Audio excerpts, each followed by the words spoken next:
Can you hear me? Hello? Is anybody there? Wow. What the hell is that?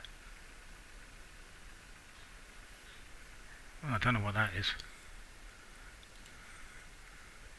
Uh, Let me refresh the page, see what's going on.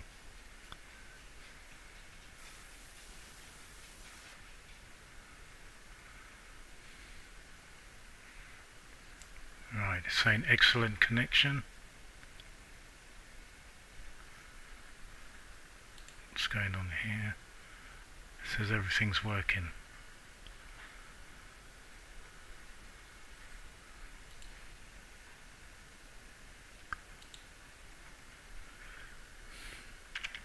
Yeah.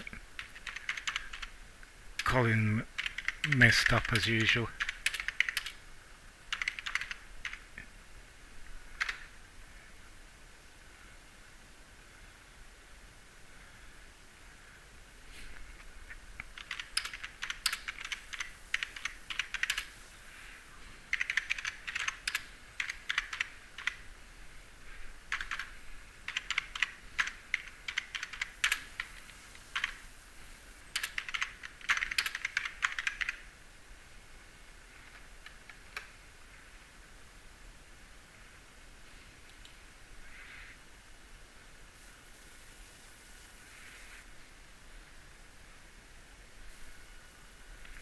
Right, so I'm going to start this without Colin until he gets around to joining us somehow or the other.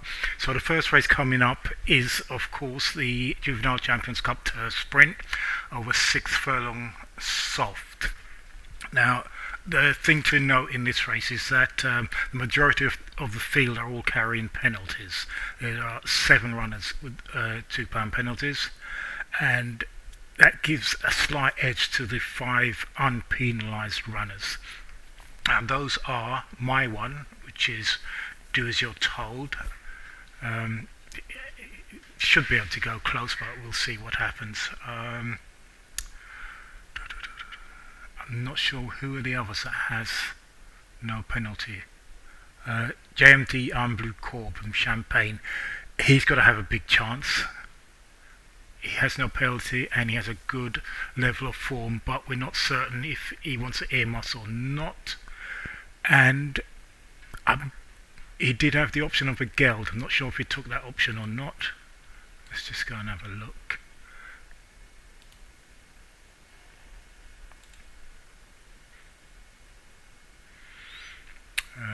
JMD I'm Blue Corp. No, never took the geld option, so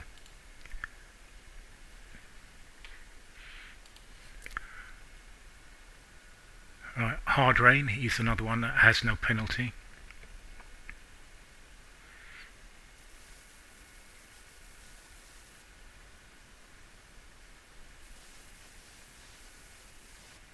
JWS Picket Quiz, no penalty.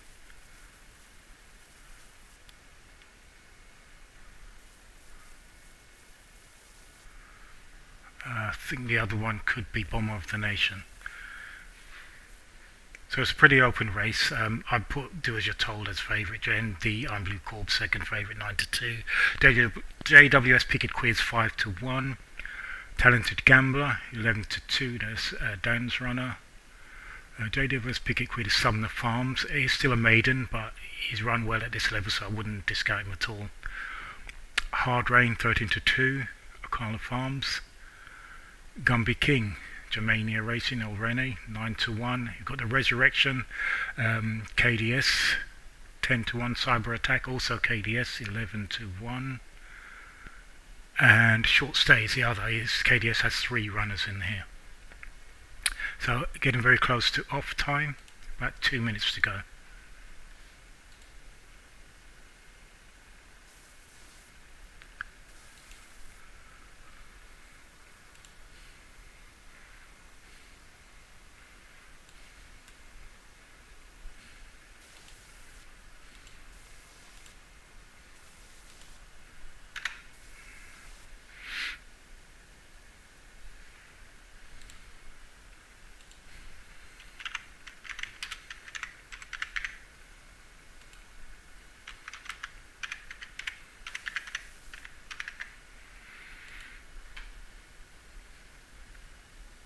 Right, just 1 minute to the off time now.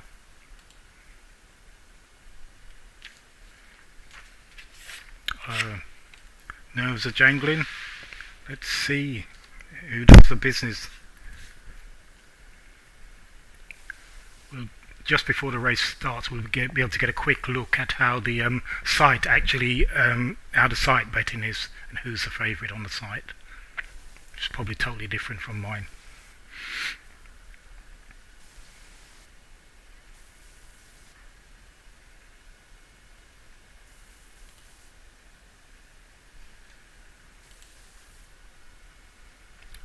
So I would guess they're about going behind now if it was real racing.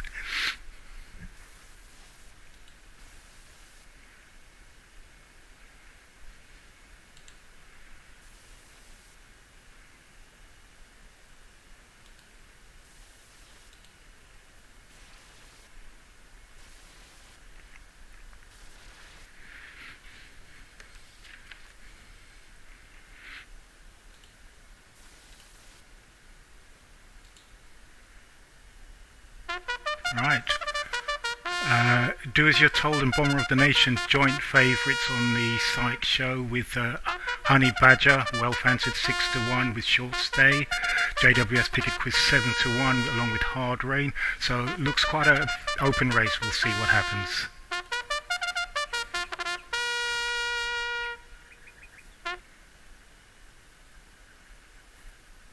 So under orders. And they're away. First to show is JMD I'm Blue Corb along with JWS Picket Quiz and Honey Badger. They're the three leaders. Opened up quite a gap from the rest of the field, who are headed by Gumby King and Bomber of the Nation. Behind that is Cyber Attack and Do As You're Told. Approaching the halfway stage, field starting to bunch up now with Bomber of the Nation making good ground to go into third, along with Cyber Attack is there.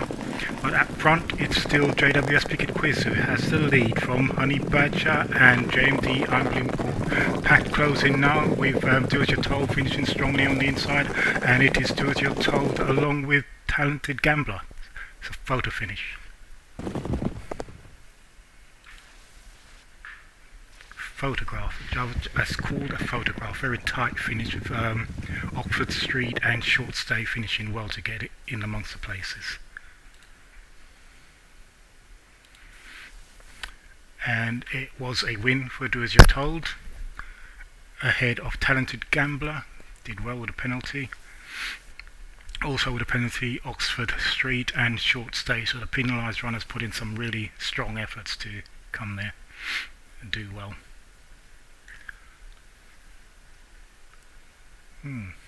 Interesting. I actually started off by getting something right, and I didn't back it for my tipster competition either.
So the next race coming up is the Juvenile Champions Cup Sprint.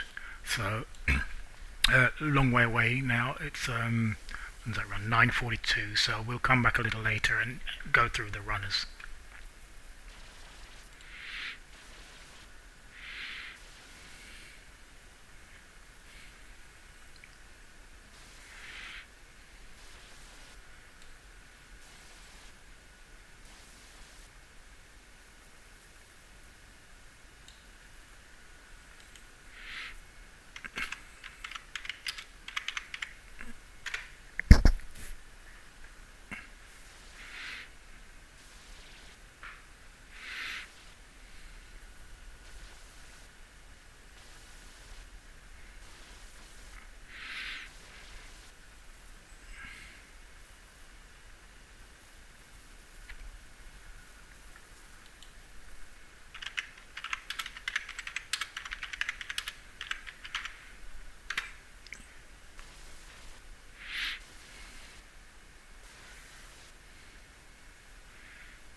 Alright, so it's just a run through the full results of that race. As you can see, it was desperately close. It was so tight. You can't really split them on the photograph. So it's Do As You're Told 4-1 by Nick, or a talented gambler, Dan's runner. He was ahead in front of Oxford Street, another good run there. They're both carrying penalties. Short Stay, another good run. Any of these three without penalties could easily have been the winner. JWS Picket Quiz was in 5th. It's a good run. Hard Rain, 6th. JMD I'm Blue Corp. I expected a bit more from that one, so a little bit disappointed with that one. Honey Badger also had a penalty, didn't do too badly. Then the Resurrection back in 9th. Gumby King 10th. Bomber of the Nation 11th, and Cyber Attack 12th. That was the full and final result of the first race.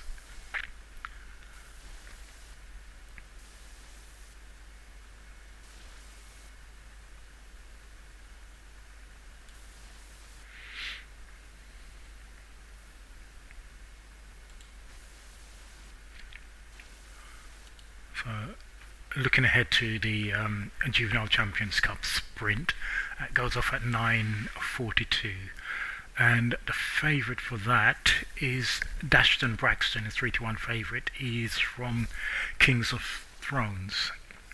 He doesn't have a lot of runners these days, but obviously he's a long-established stable.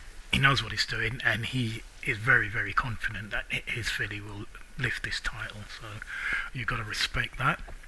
I mean, judging on the form, I think he's a good thing as well, but we have to wait and see. You never know.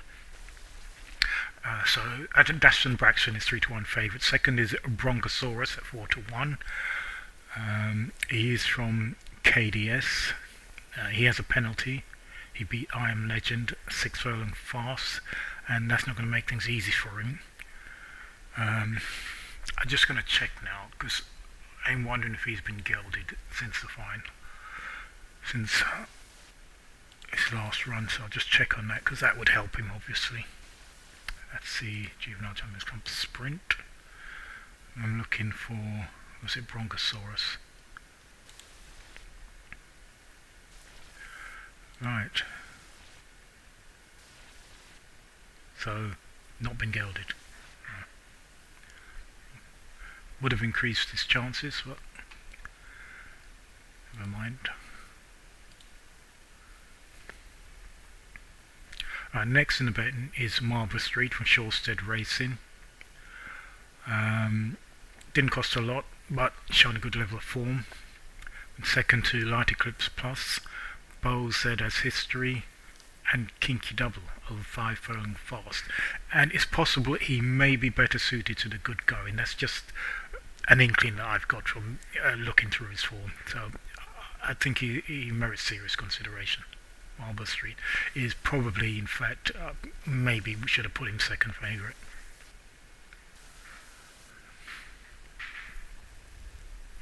Next in the betting is I Am Legend. Um, I Am Legend comes from Evans Dragons.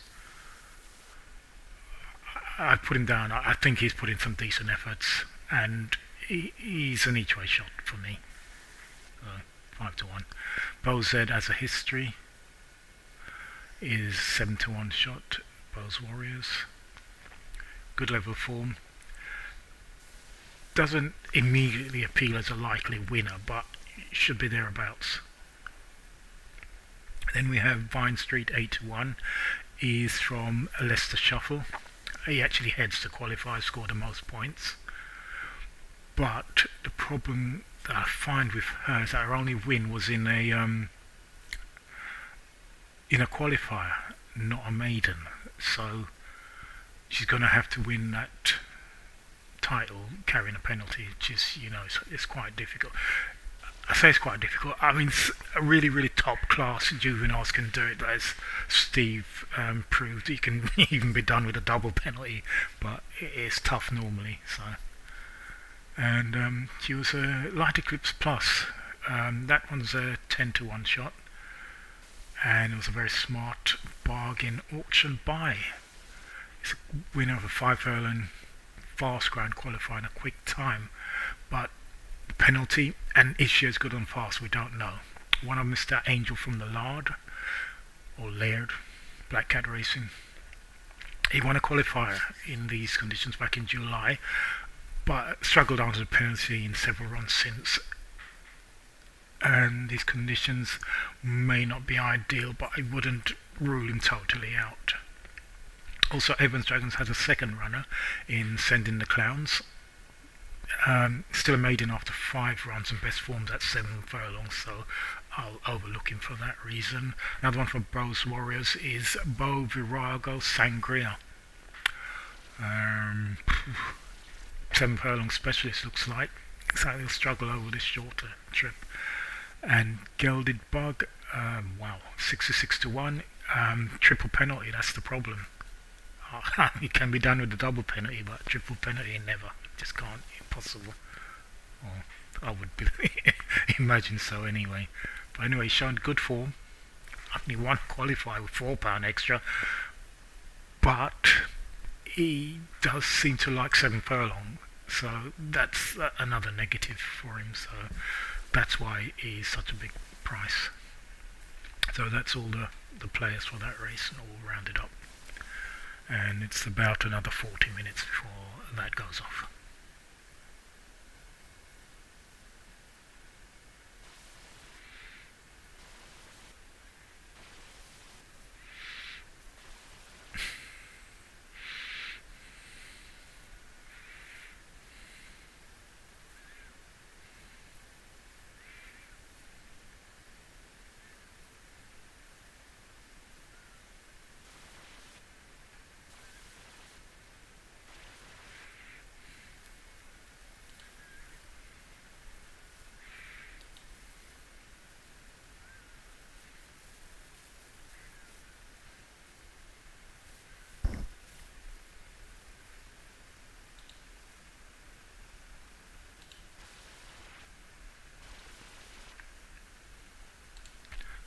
Having another look back at that race.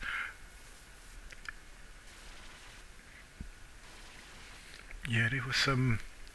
Didn't really notice that the massive prices. Dance was 14-1, and Shawstead Racing 13-1. Quite big prices.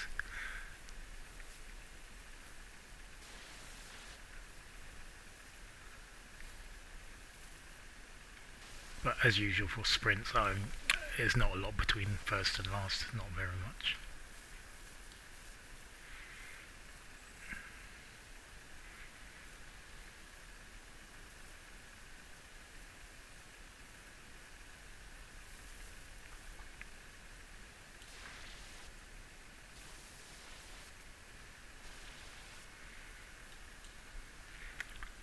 Right, that's it for me for today. I don't have another runner today. That was the only juvenile that I even entered in the championships, and that was a real late entry. He only managed to get 2 runs in and just squeaked into the final. So Lucky there.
Alright, so just playing around with the viewer there, trying to get a better picture. I think that's a little bit better for the next one. We'll see how it goes.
Alright, so Braxton does seem to be everyone's fancy for the next race.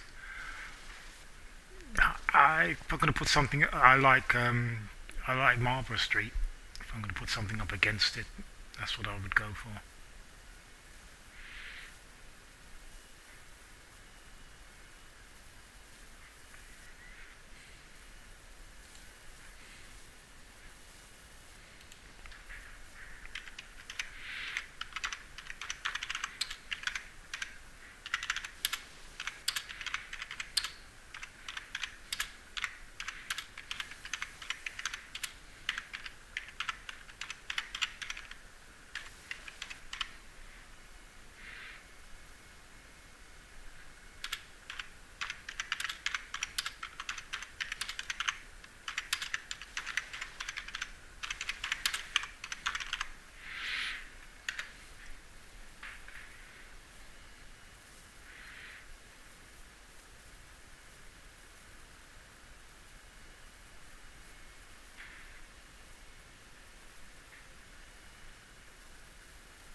Right, so less than 20 minutes to go to the next final. It's a pity they're so far apart, really, to be honest, but it is what it is.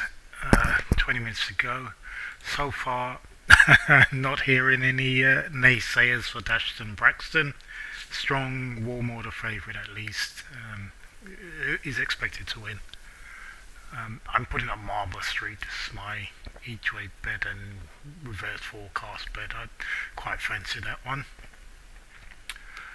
Colin's gone for Bo Z as history against my Marble Street. Just a little side bet there. See how that works out. See who else I could see as a danger. Bronchosaurus, if he had been gelded, I would have fancied him, but he wasn't, so nope. Seconds out, can't have that. Not shown enough for me.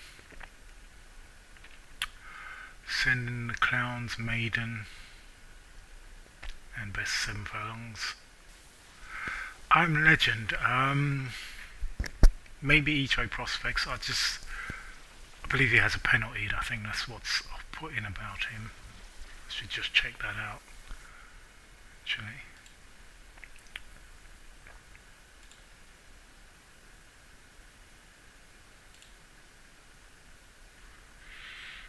Where am I? I am Legend. No. My mistake. Doesn't have a penalty.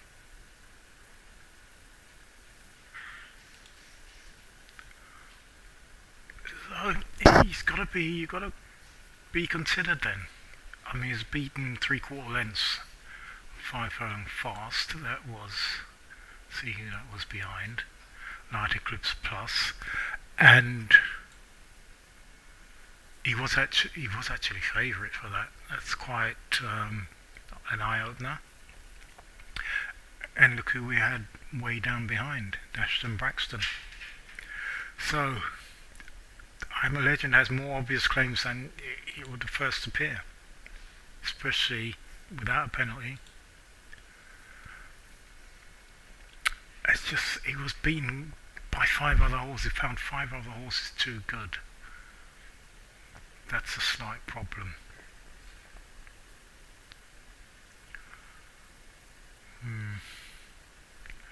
It's interesting again, in his first qualifier, that makes him favourite, surely, even though he's beaten outside. This horse must have some talent. He must.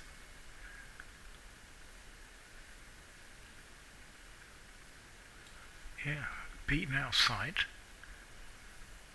but he was actually favourite. It's interesting.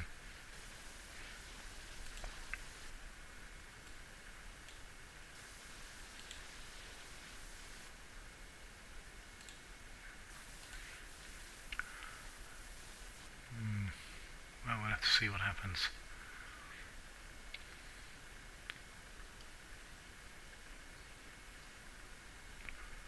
It could be one of those horses that are pretty talented but don't really put it all in on the track, but I don't know. We'll have to wait and see. But yeah, he looks like a possibility. I certainly wouldn't rule him out. He looks a good each way shout, very good each way shout. I am Legend.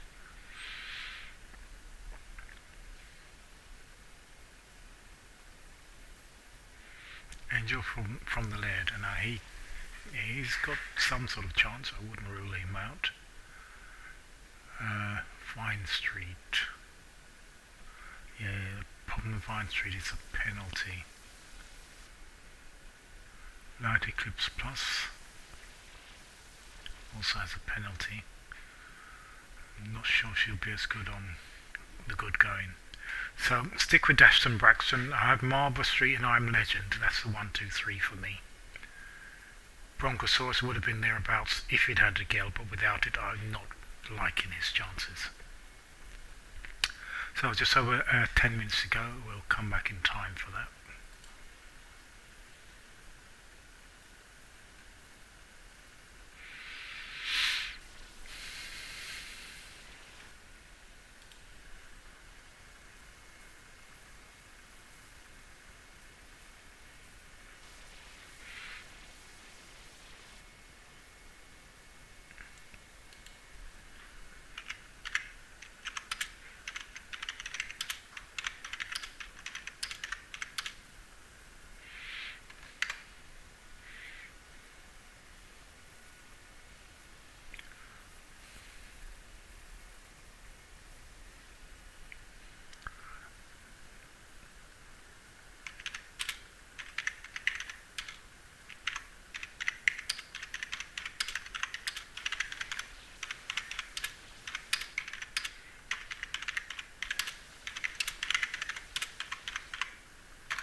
Right, let me turn that up and see if that makes a difference.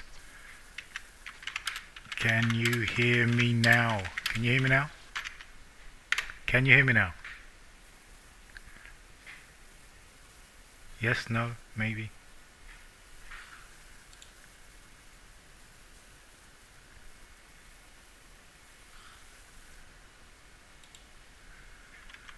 Good. Or need to go up more?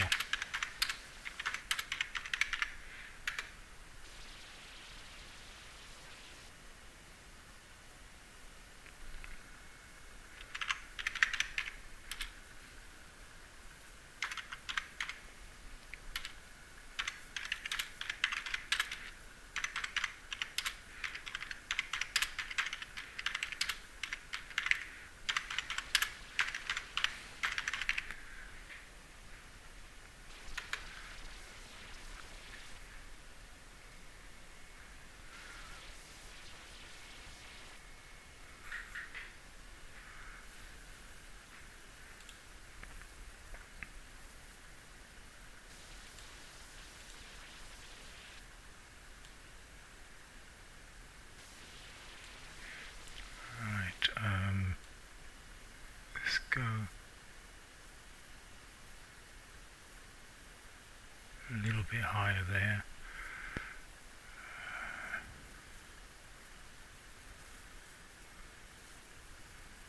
Don't want to go too high. I think I'll leave it at that. Hope for the best. It should be okay. I'll shout when I'm doing the commentary.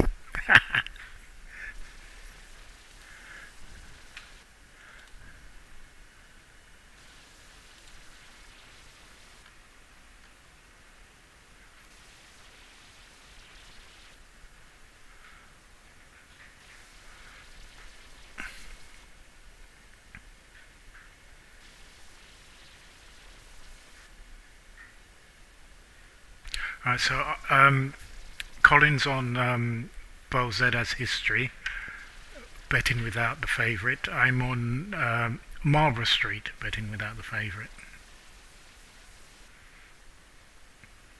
So we have a little side bet going, so we'll see who comes out on top with that one.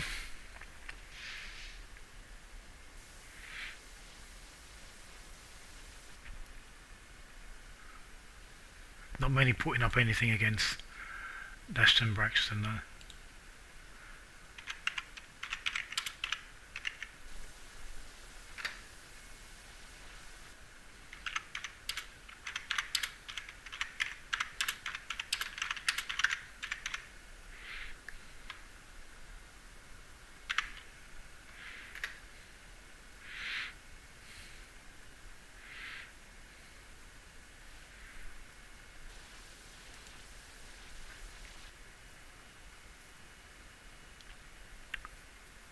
So Phil, Colin was asking, any fancy without the favourite? Who'd you fancy?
Right, so we're just 6 minutes away from the second race on the card, which is a Juvenile Champions Cup Sprint. It is, I believe it's 5 furlong good. I didn't put the going in there. That's very naughty of me. Let me just check that. I think it's 5 furlong good.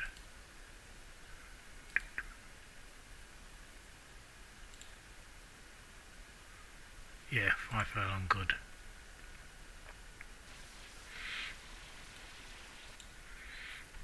Right, penalised runners.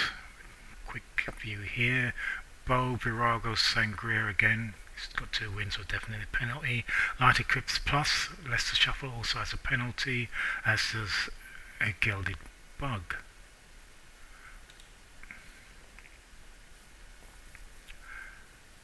Gilded Bug never won a maiden, so he's actually got 3 penalties. As you can see, his first one was in the graduation. It has a triple penalty, and that's what makes it so tough for him.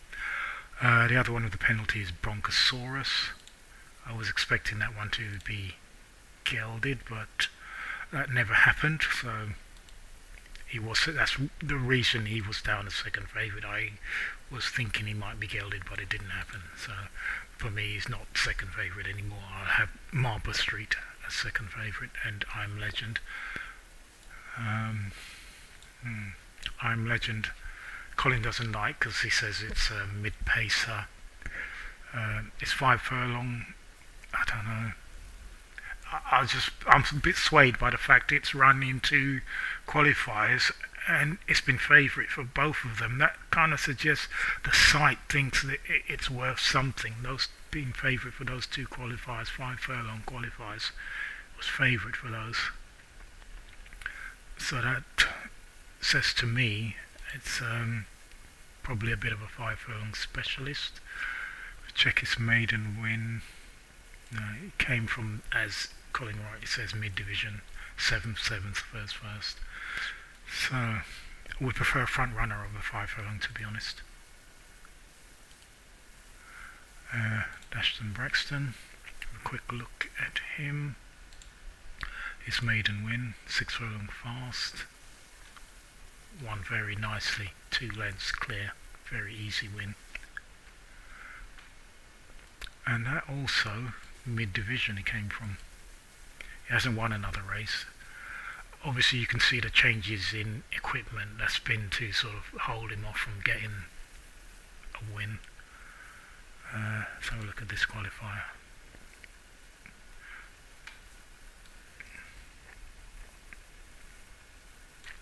Dead heat for 3rd, came from way off the pace.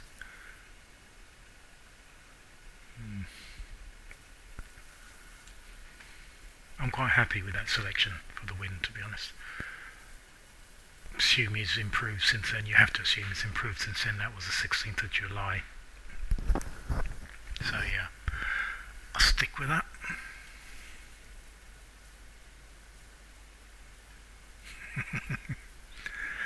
So Boz says that his horse is Boz Edda's history, I believe he's talking about, it's better on fast. So he's not expecting better than 3rd or 4th is what he's looking at.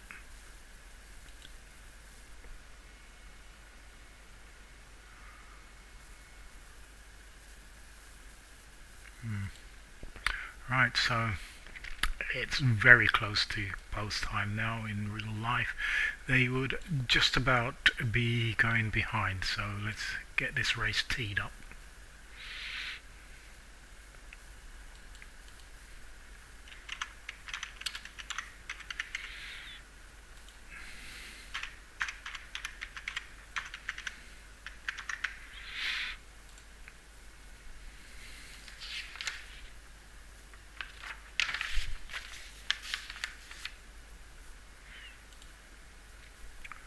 Right.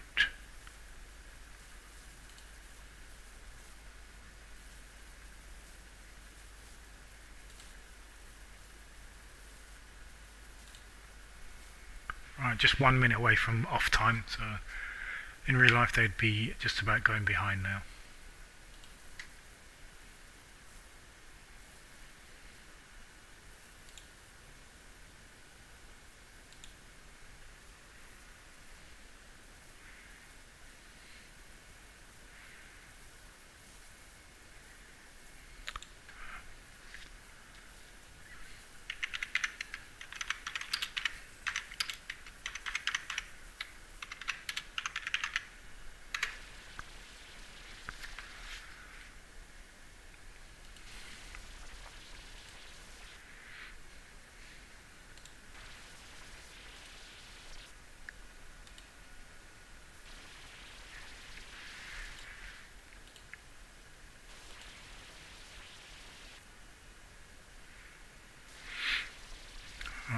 about off time.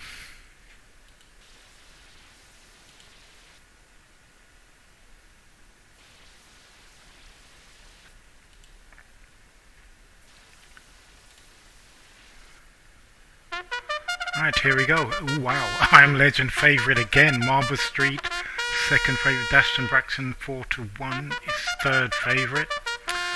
Then we have Bo Zedder's History, also 4-1. Seconds Out 6-1. That is really down stable. Bronchosaurus KDS is 8-1. Angel from the Laird, Big Outsider 20-1.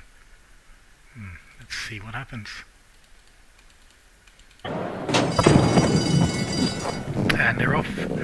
And it is number 9, which is Bo Zedder's History. One of the first to show, along with Seconds Out from really down stable. In third place is number 1, I Am Legend. And that's headed, followed by Light Eclipse Plus, Angel from the Laird, Marble Street, and Bronchosaurus. So up front, still Seconds Out ahead of Bo Zedder's History. Well past the halfway stage, I Am Legend coming to throw down a big challenge, joins the leaders. Also finishing fast is Marble Street from the pack. Also finishing fast is Dashton Braxton, is very close, and it's I Am Legend who takes it. I Am Legend takes it from Marble Street. Seconds Out and Dashton Braxton late on the scene, didn't quite get there.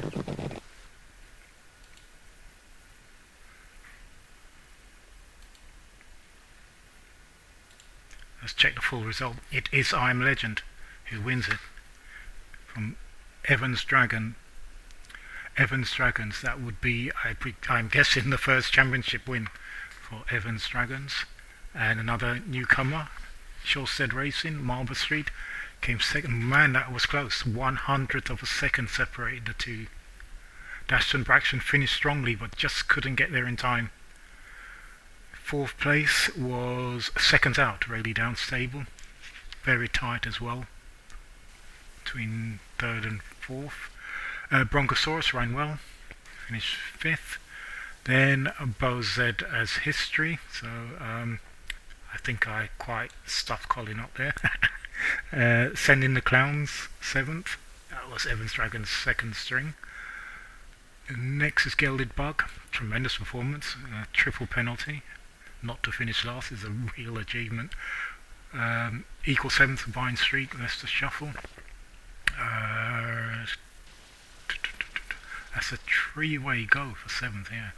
10th place, Bo Virago Sangria again. 11th, Light Eclipse Plus, Angel from the Laird, finished 12th. And that is the final result. Tremendous achievement. Evans Dragons, Shawstead Racing, Dashton Braxton in third. Seconds Out, 4th. That's the final result.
Alright, so yeah, slightly unexpected finish there.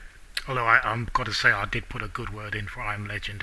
I've noticed how the site had made it favourite for a couple of his 5 furlong sprints. It had to be, the site knows more than we know sometimes, and there was a sign there that it was going to run well, and it did. It was very tight. Marlborough Street, 1/100th of a second behind her. You couldn't get any tighter. Aston Braxton ran really well. Came third. You could see he was flying at the finish, where it ran out of room really.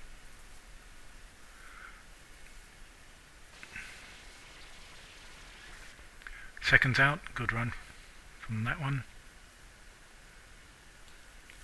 Bronchosaurus. Was first home carrying the penalty. Did okay. Gilded Bug did well considering Kevin triple penalty. Yeah, did well. Upset for the favourite, I'm afraid. But good result for the newcomers. Evans Dragons, I'm Legend takes the win from Marlborough Street by Shoresaid Racing. And that was that. Right, the next final will be Juvenile Champions Cup Turf Classic over 1¼ miles soft. This is due off at 10:33, which equates to 4:33. Right, this is an open race.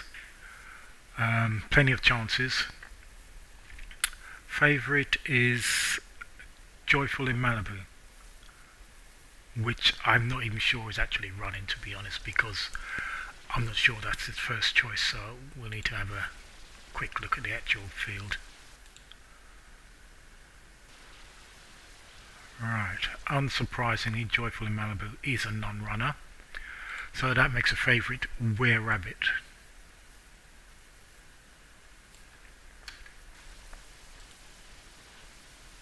Now, Were Rabbit is out of Big Boy Steve's stable. He scored the most points to head the list, but he has had the most runs. He's had 6 runs. He's had a maiden win over a mile, done okay over this trip. He can be considered, but I wouldn't, lump in too heavily on him. So he's now the new favourite of Joyful in Malibu, a non-runner. Joyful in Malibu, I'm sure, I was pretty certain was going to take on the marathon anyway. So next in the betting is Cosmic Witch at 11:2. Wrecking Stable. Strike fear in the heart of all other trainers to hear that name mentioned after his exploits in recent times, but there you go. Cosmic Witch.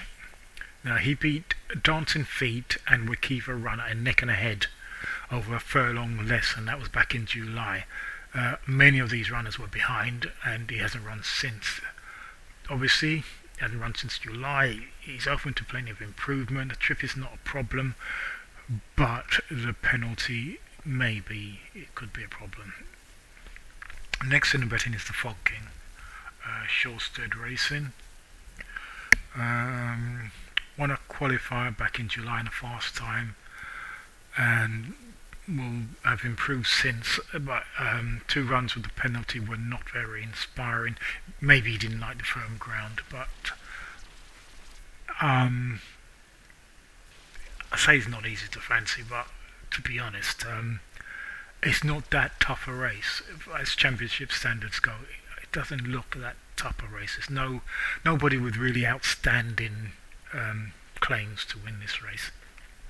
So after the Fog King comes Unbridled and Courageous, who's I suppose he was the substitute for Joyful in Malibu. He's in good form of late, winning a maiden and a qualifier over 1¼ mile firm.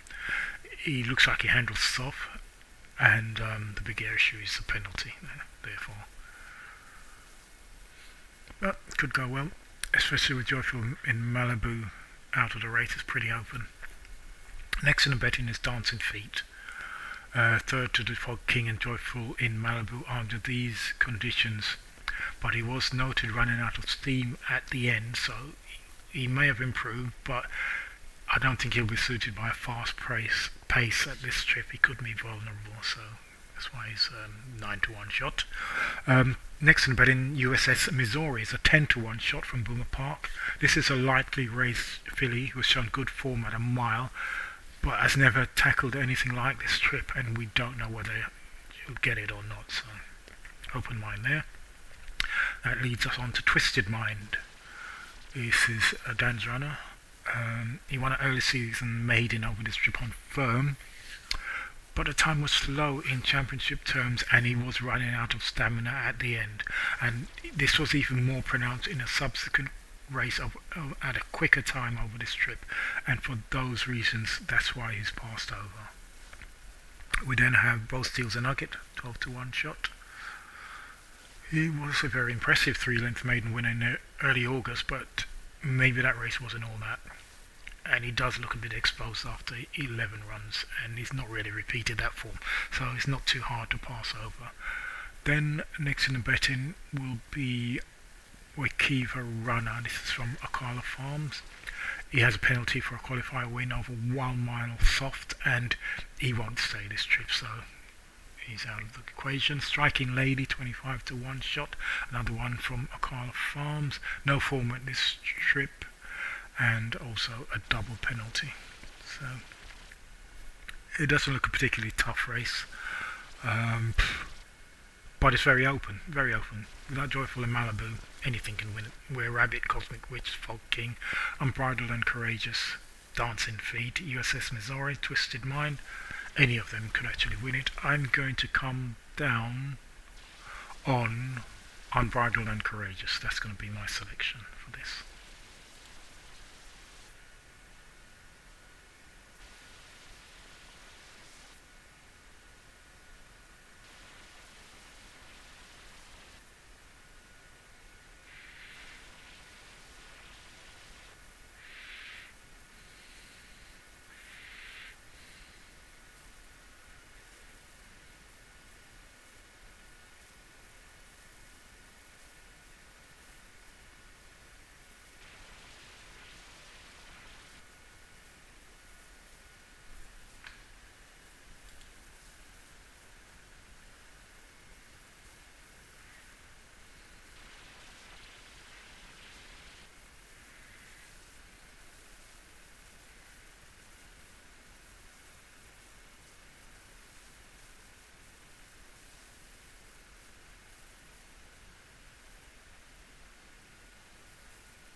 Right, so a long way to the next race, so um, we'll come back in a little while, just before the off time.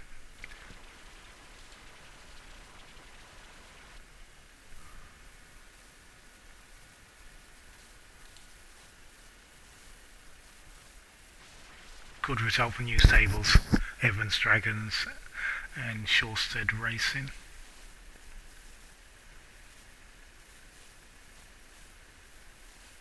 It's all good for the game. But as I say, wow, the amount of top horses that comes from MJ Stables, wow.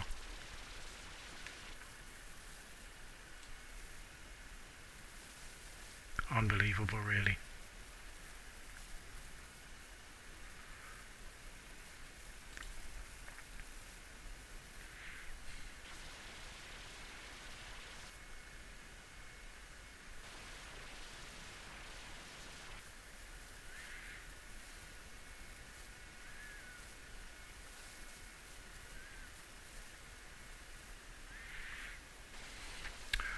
Right, we'll come back shortly.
Right, so any selections for this next race then? I'm going to go Unbridled and Courageous, I think.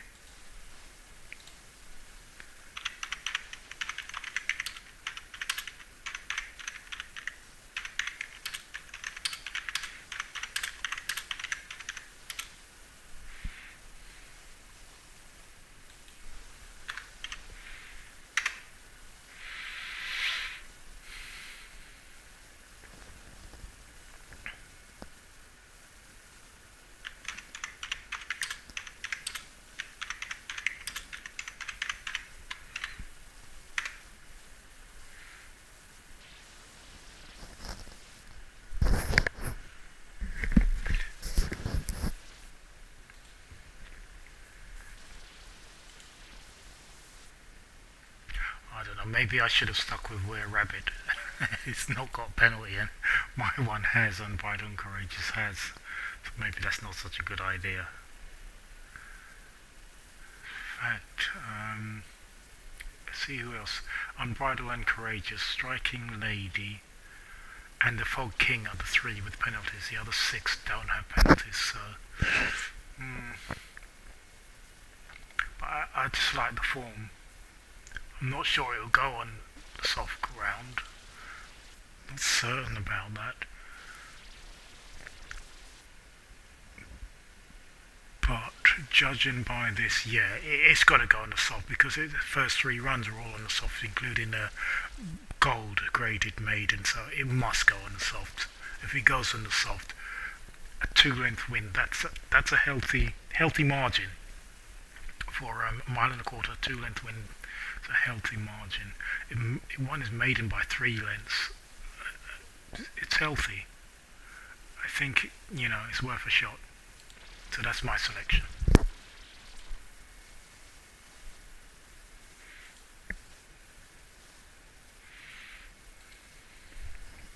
Uh, 30 minutes away from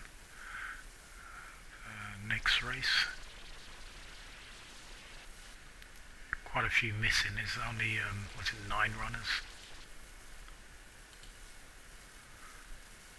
Yeah, Joyful and Malibu obviously decided to take in the marathon instead of the classic. I think someone else failed to actually get enough runs to make it to the final. Not sure what happened there. But anyway, 9 runners. Unusual, really unusual for a juvenile. They're normally filled to the brim. But 9 runners. Open race. Could go. Were Rabbit has obvious claims, especially without a penalty. He has obvious claims. I like the form of Unbridled and Courageous, so I'm sticking with that. The Fog King, let's have a closer look at his form. So 20 to 1 last time he ran. That's a bit of a problem there. That was with a penalty after winning the qualifier over a mile and a quarter. So, I mean, does he hate firm going then? Possibly. I think, yeah, possibly.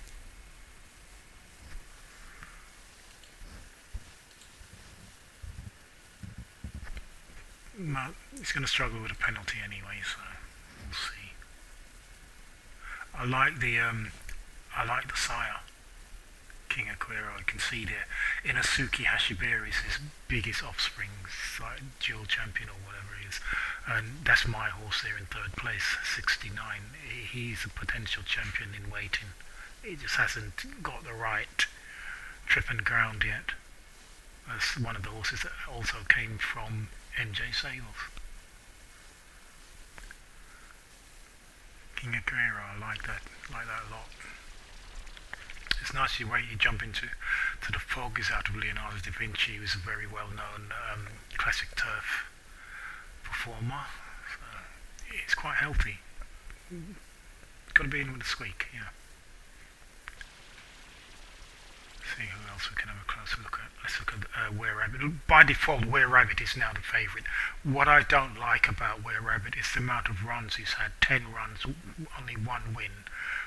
That's a little bit off-putting to me. Will he go on the ground? He has form on the ground, yeah.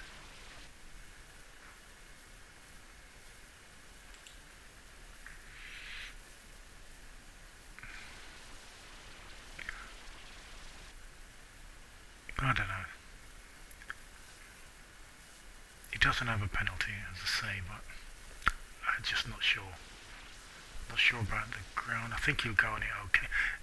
But like I say, by default, without Joyful in Malibu, he is the favourite, so he's got a favourite's chance.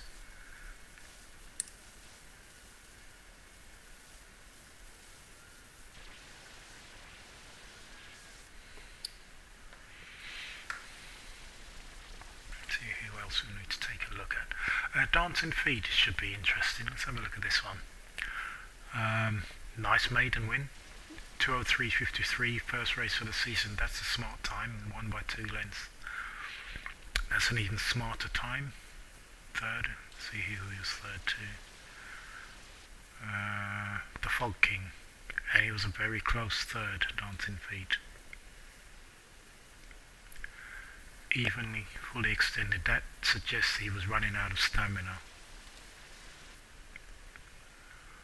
And that's a problem. Because this race is a 1.25 soft. Without a doubt, it's going to be run faster than that. So if you're running out of stamina at that pace, you're not going to see this trip out. Unless you improved drastically.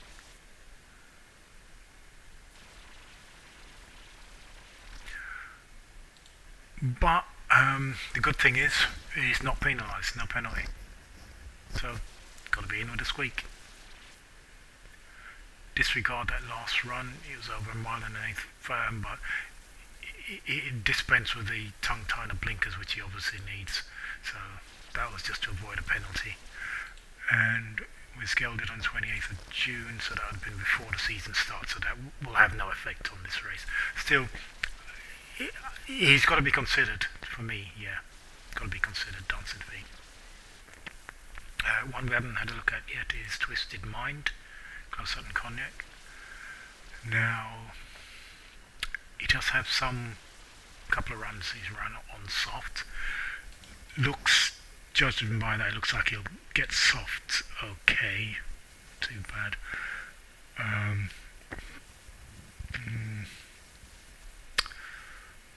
Last run, 1.25 firm, let's see how that went. Unbridled and Courageous was an easy winner there by 2 lengths. Exhausted is a comment we got from Twisted Mind. That was a slow time to be exhausted by, I'm afraid. If he's exhausted there, even though he's third at that slow time, this race is going to be run 2 seconds quicker. It might even be run 1:59. Definitely be run 2:00. It should be anyway. Championship final. So if he was exhausted there, he's not going to see this trip out. He's got a real problem for me. Striking Lady, 3 wins. That means double penalty. I can't have a double penalty.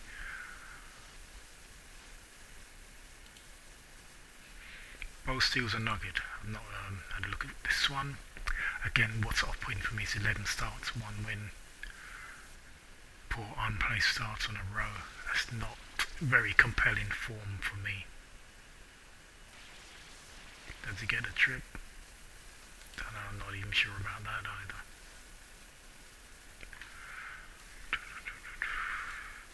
Yeah, he gets a trip. Okay, by according to that. Wasn't losing stamina, but 2:01. About when he won his maiden, that was a 3-length win. That's no.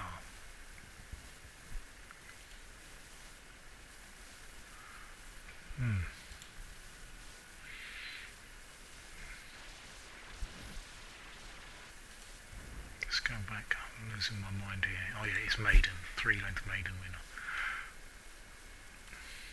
Now that was impressive. Definitely gets a trip without any stamina issues. But why has he struggled so much after that? That's what I'm looking to see. 2 runs on firm, 1 over 1.25 miles. Maybe he doesn't like firm, that's quite possible, quite conceivable. Just doesn't like firm. Could be that he just hates firm ground. So, in with a squeak, I'd say. Yeah.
Yeah, so we're picking up Dancing Feet now. It's a bit of a dark horse, and looks like the one that could be able to cause an upset.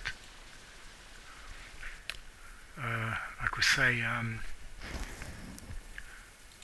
he's got pretty decent form over this mile and a quarter soft, no penalty, and a very tasty public work here.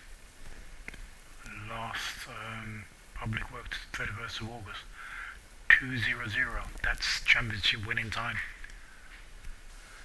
You know, I mean, a really hot championship would be 1:59, but for a juvenile, 2:00 is championship winning time. So big chances here for that one. Good shout from Colin.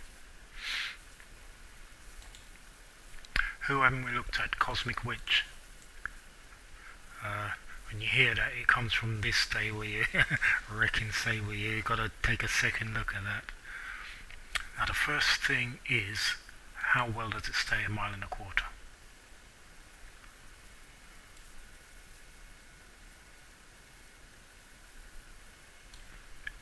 It gets the trip alright, it wasn't losing any stamina, but it's got a big chunk to make up.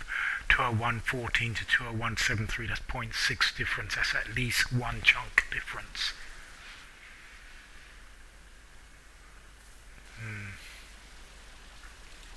Yeah, I don't know.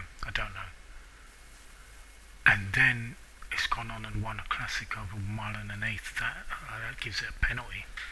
That's a problem.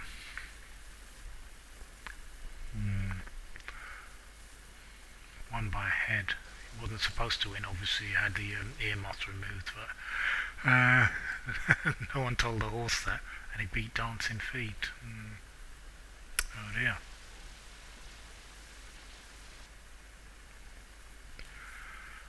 So Dancing Feet is in fact looking more and more attractive as we go along. Gosh. Our only hope now is We're Rabbit. Unbridled and Courageous. I think I stuck my neck out too far there with the penalty in that one. Dancing Feet is a marvellous 9-1 shot. If anyone got that in their tipster competition. It's really down stable.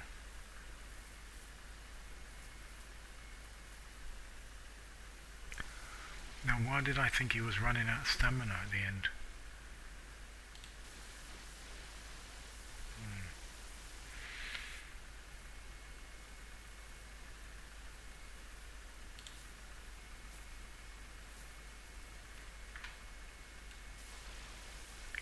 Yeah, it definitely was. Fully extended. I was definitely running out of stamina.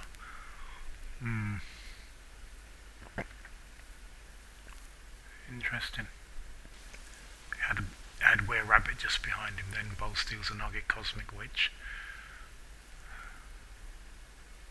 The Fog King was in front of him, but £2 better off with the Fog King. He should reverse that form.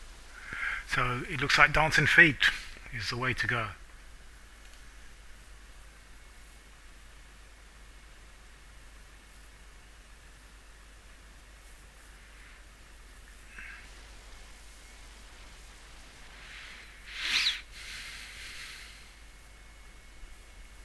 Right, not long to go now.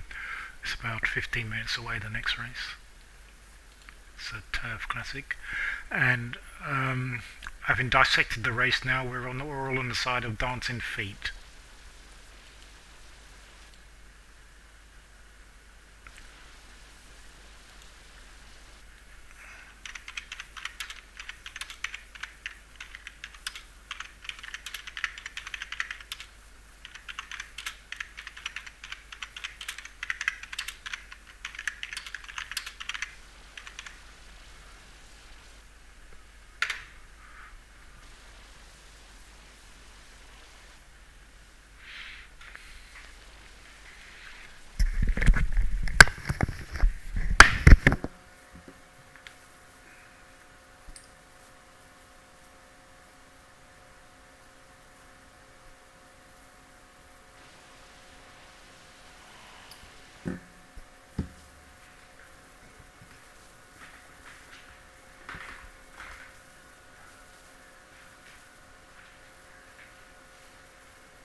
Right, so all going on. Just had to take my horse Essential Quality out of breeding. Don't want anybody else breeding it until I finish with it. So just 5 minutes to go to the next race, which as we all know is the Juvenile Champions Cup Turf Classic. Colin and myself dissected a race between us and we decided that the winner is Dancing Feet, no doubt about it. That's what we're going for.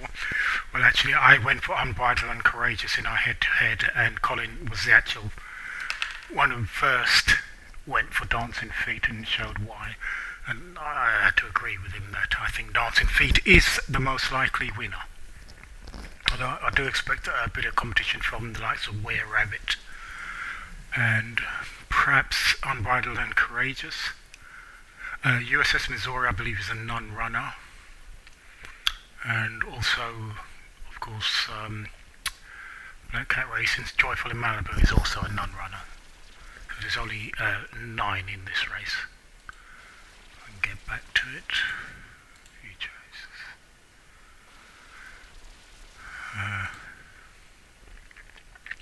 Yeah, so there's just the 9 runners.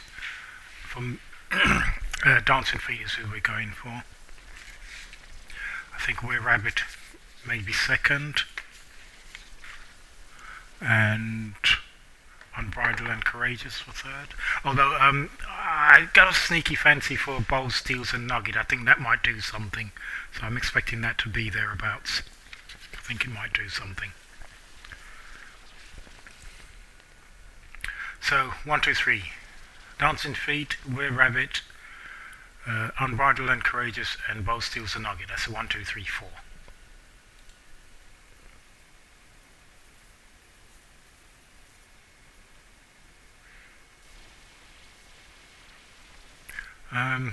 Not sure. Was there 3 horses missing? I don't know. I just know USS Missouri is missing, and Joyful in Malibu.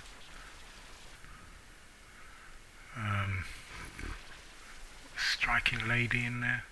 Yeah. Cosmic Witch I know is in there. Bold Steels and Nugget is in there. Unbridled. Wakiva Runner. No, he's in there. So I can't see who else is missing.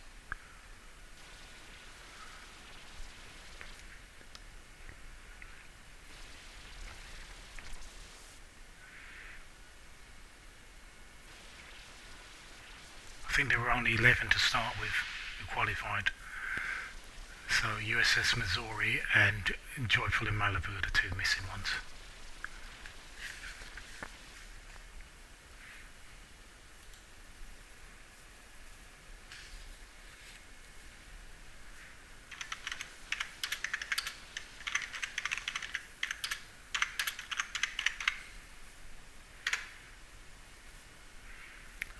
Right, so let's get on to the viewer.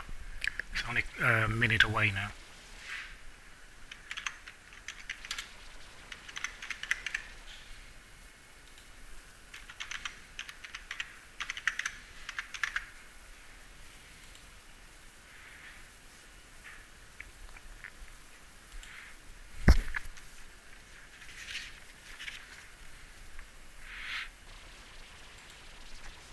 Just a minute away from the off. They should be, if it was a real life, they'll be going behind now.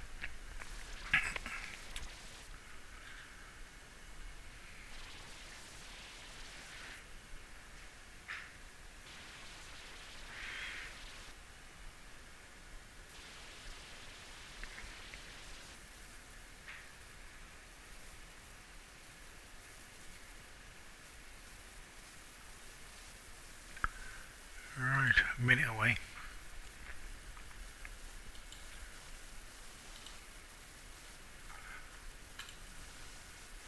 Takes a little while to come up.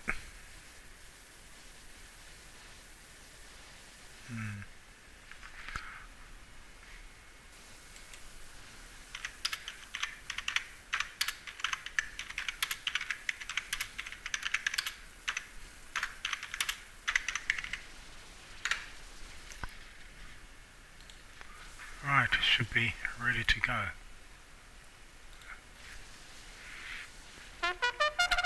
Alright, Where Rabbit is the favourite.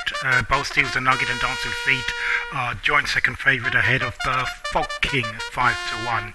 So very tight between those. Unbridled and Courageous is also 5-1 shot. So yeah, looks pretty open. Let's see what happens.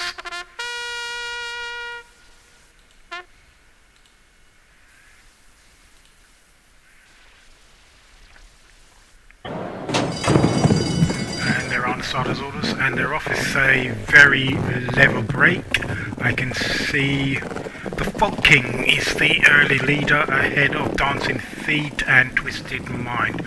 Also up there is Were Rabbit and Wikiva Runner. They're all tightly bunched. Fog King opens up a 2-length lead ahead of Dancing Feet. Twisted Mind is still there with Were Rabbit. Also Wikiva Runner ahead of both Steals and Nugget and Unbridled and Courageous.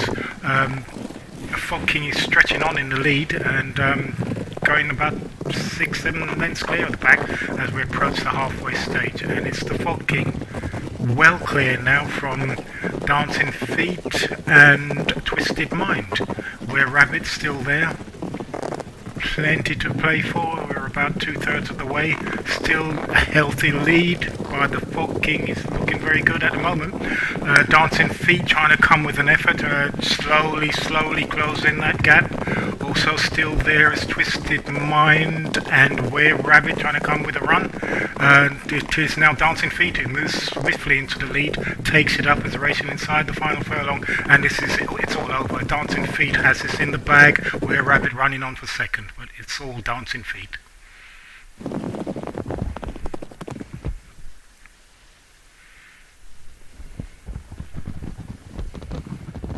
Well, good call there from me and in particular Colin.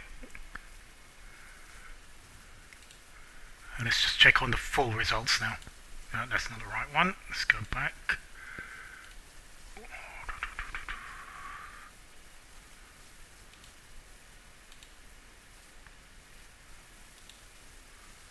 Alright, so Dancing Feet was the winner as predicted by myself and Colin, and he was running out of stamina at the end, but held on nicely to win quite easily in the end. Very easily in fact. Were Rabbit, as also predicted, ran on strongly, takes second.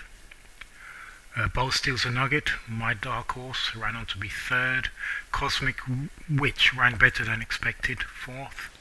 The Fog King ran out of stamina, so did Unbridled and Courageous in fifth and sixth. Twisted Mind also exhausted, just didn't see the trip. So was Wikiva Runner, Striking Lady. So it wasn't that difficult to pick the first three at least anyway. Good win.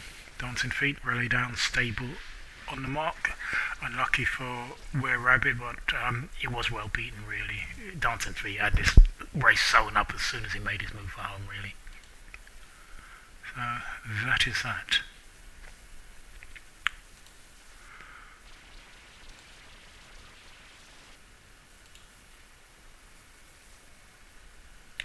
So next race will be the Champions Cup Classic on dirt. Have a look at that. That will be 1 1/8 mile good, coming up in about 50 minutes time.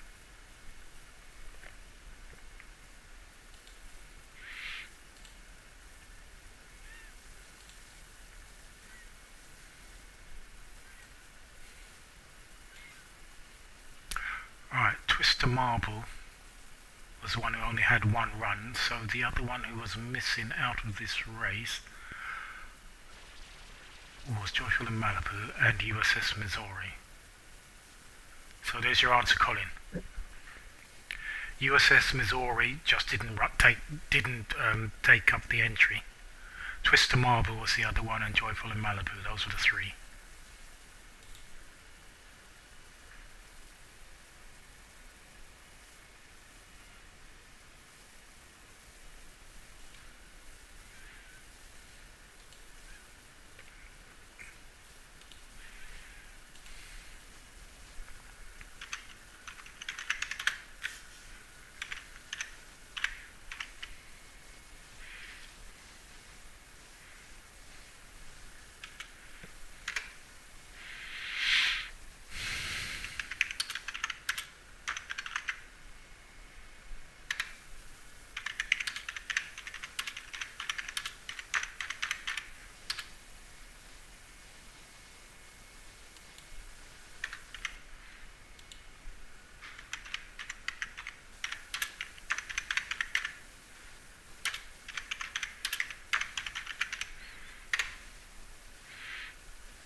Right, so Collins pulled one back.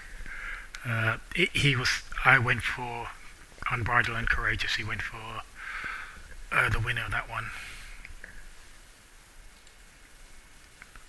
Dancing Feet. So we're level now, one apiece in our little head-to-head. Next is the Juvenile Champions Cup Classic.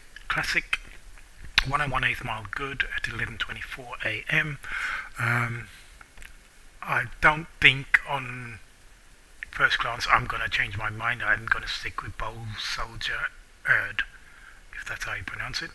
That was my choice in my analysis. It was a choice in my odds, and I think I'll be sticking with that one and see if Colin can find anything to beat me.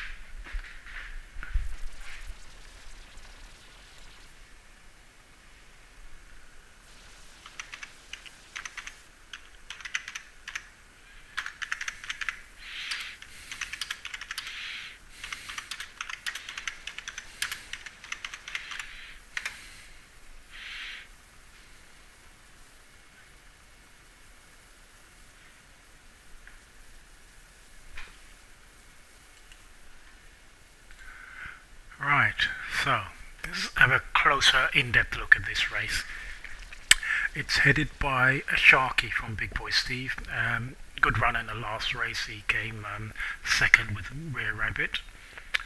And this one's already had a good season. He's won a maiden, placed in 4 qualifiers. His trip is a mile and 180. He stays further, and he has form on the going, so he's very much a viable option. Honeypot is the other runner from Big Boy. Actually, has 3 runners, so Sharky is number 1. Then Honeypot, who was a first day maiden winner of this trip, and he has run well since. He would probably have liked another furlong or so, but he can be considered. Third runner from Big Boy Steve is called Half Pounder. Now, he won a qualifier over 1 1/4 mile at the end of July, but since then he's had a real struggle, and the penalty seems to be anchoring him, so it's hard to actually fancy him. So let's take a look at the betting for those 3. Sharky is 17-2, so 8.5 to 1. Honeypot is a 9-1 shot, and Half Pounder, a bit of an outsider, 16 to 1. Now next we have M Totu from Ruby Rocks. Now this is a real high class performer. He's really thought highly of by the connections. He's never been defeated. He's 3 from 3. He's attempted to make it 4 from 4, but that is a tall order because he is carrying a double penalty. That's not easy to. It can be done. Big Boy Steve did it with a sprinter last season. Was it ice cold, freezing cold Coke, whatever it was. So it can be done, but you have to be really classy, and he is really classy. So it could be. It's a possibility. It could be done. She's betting himself. He's a 7-1 shot, and I reckon that's a fair reflection of his chances.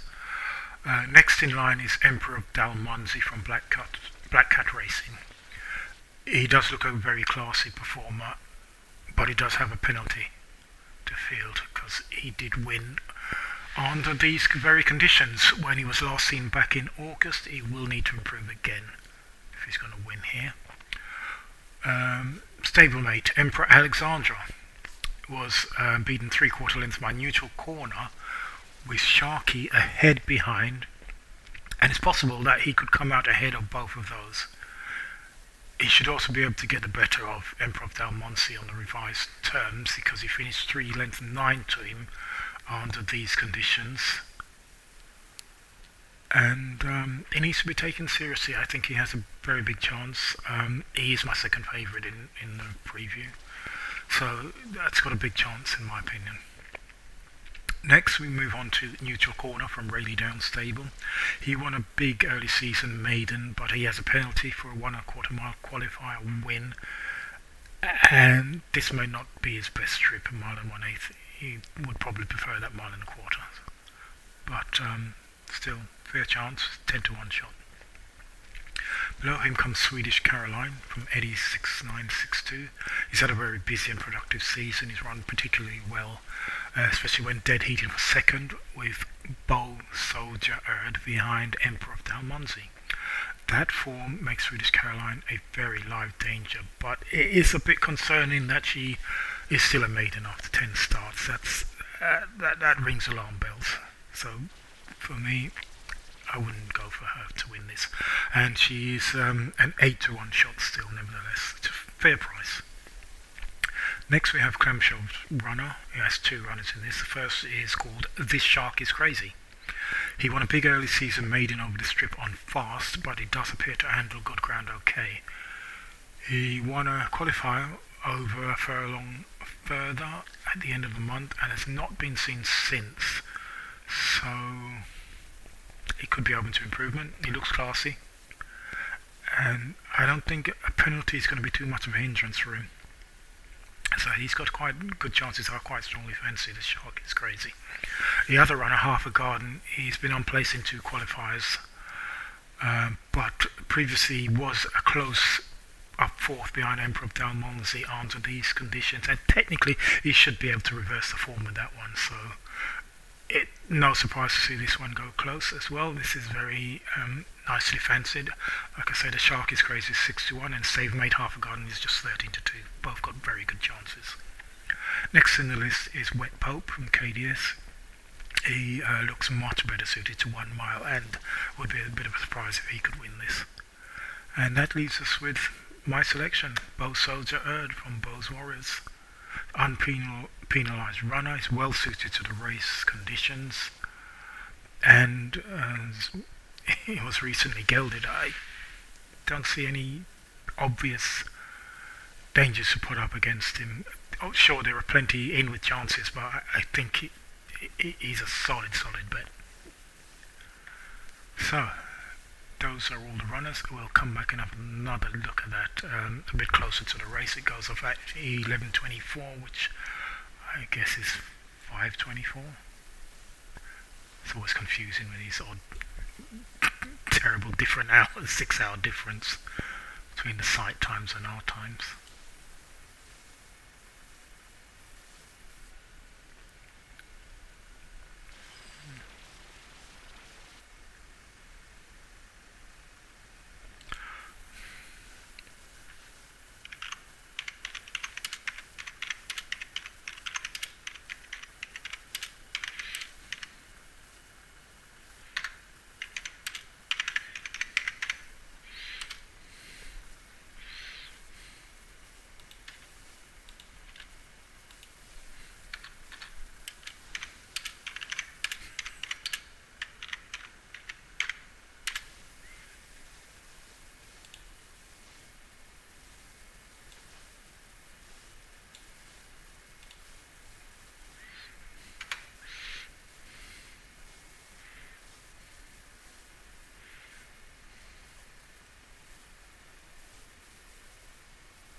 Well, I think I deserve a short break. Be back in a little while.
Time perhaps to have a quick look at the tipping competition, see how that's going.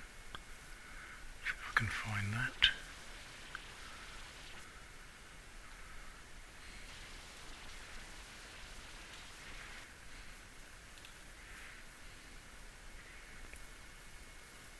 Right, Evans Dragons, GMD Unblue Corp, that's the only runner there that didn't do any good. Wrecking Sable, Ashton Braxton, that was third. Cosmic Witch, bid out of, I think it was fifth, I'm not doing that good. Bowls Warriors starts with the next runner. That's a tip in itself that he's picked his own runner. Yeah. Shawstead, Ashton Braxton was third. Nothing else run yet. Eddie, Ashton Braxton, that's going to be a big disappointment to a lot of people. Both steals a nugget, that managed to place. Yep, that's not too bad. Ashton Braxton again. Ashton Braxton again. And Ashton Braxton again. Big disappointment for a lot of entries. So I don't think anyone's actually tipped a winner yet. As far as I can see, no.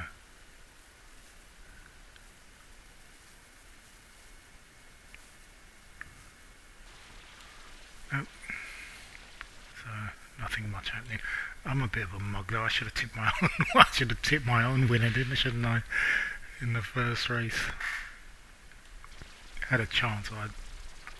I wasn't confident, to be honest, so didn't bother.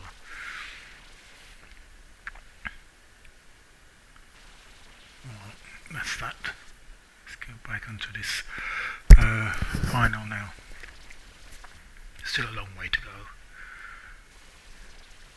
For this final 11:24, that's like 30 minutes away. I wish they didn't have such a long time between the finals.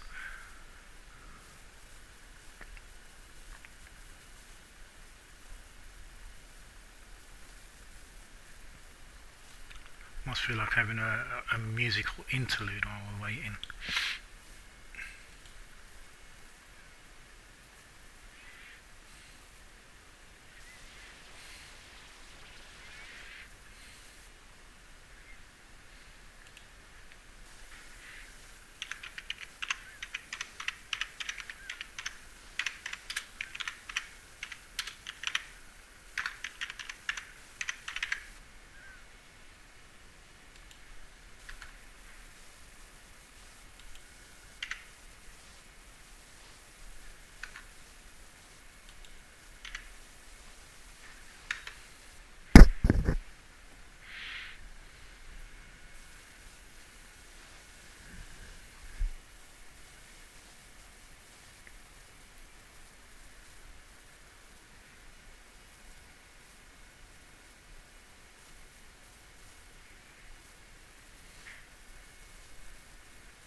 Right, I'm getting really bored now, so let me just have a little musical interlude.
Well, if you're over 50, don't.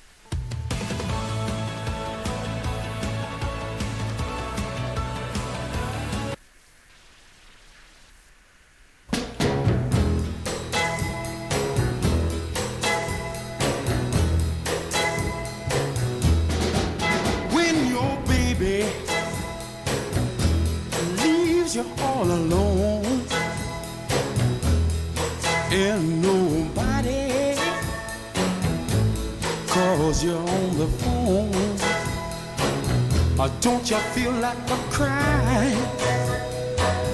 Don't you feel like crying? Well, here I am, honey. Come on, you cry to me. When you're all alone in your lonely room and there's nothing but the smell of her perfume, don't you feel like a crying? Don't you feel like crying? Don't you feel like a cry? Come on, cry to me. Oh, nothing can be sadder than a glass of wine alone. Loneliness, such a waste of time. Oh yeah, you don't ever have to walk alone. You see, come on, take my hand, baby, won't you walk with me? Oh yeah, when you're waiting for a voice to come in the night, but there's no one. Don't you feel like a cry? Don't you feel like crying? Don't you feel like a cracker, crying?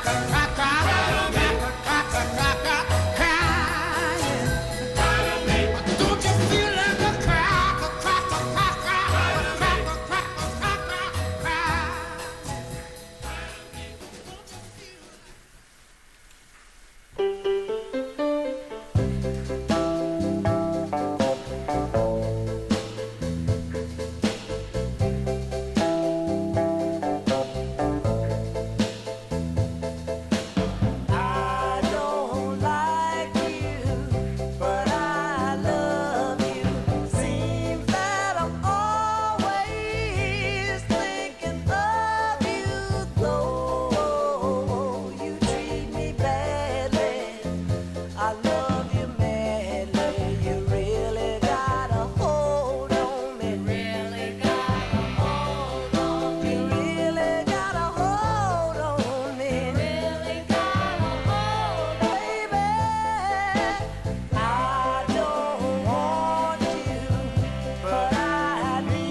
A little musical interlude there. And now, time to look at the next race.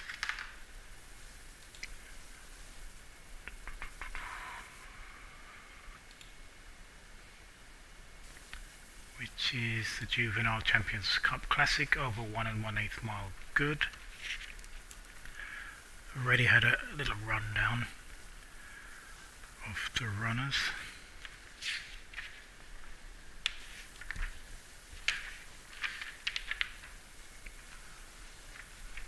Quite a lot in there with chances. I've come down on the side of Bow Soldier Earth from Bow's Warriors. I just think ticks all the right boxes. Been recently gelded, has run well prior to that anyway, so big chances. Plenty of dangers lurking. Black Cat Warrior, Black Cat Racing, sorry, as Emperor Alexandra and another Emperor of Dalmunzi. Both have chances. Very good chances. Wouldn't put anybody off back in either of those, tipping them. Also, another one that has a good chance in my opinion is Clamshell's run. Well, actually, I think that both of Clamshell's runners have chances, and they are Half a Garden and The Shark is Crazy. There's nothing to choose between them in the betting. I think they both have good chances.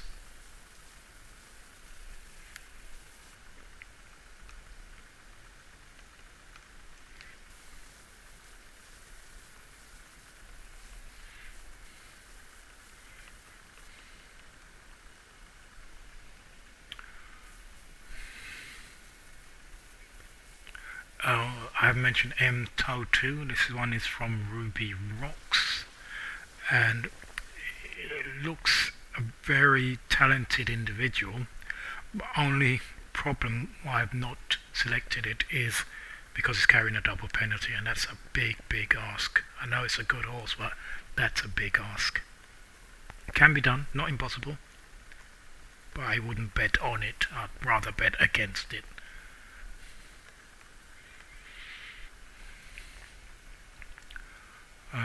Sharky as a squeak. Big Boy Stevie has 3 runners, half pounder as well as Honeypot. I think Sharky has the best chance out of the 3.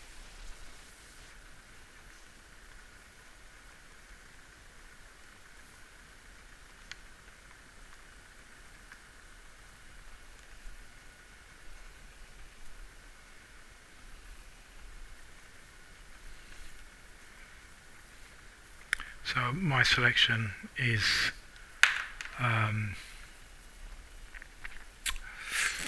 Bow Soldier Erd from Bow's Warriors. That is my selection.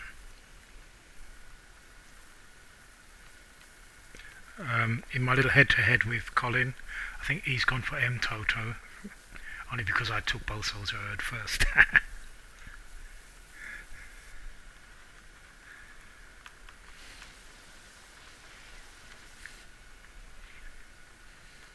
It's one apiece between us at the moment, so this will be a tiebreaker.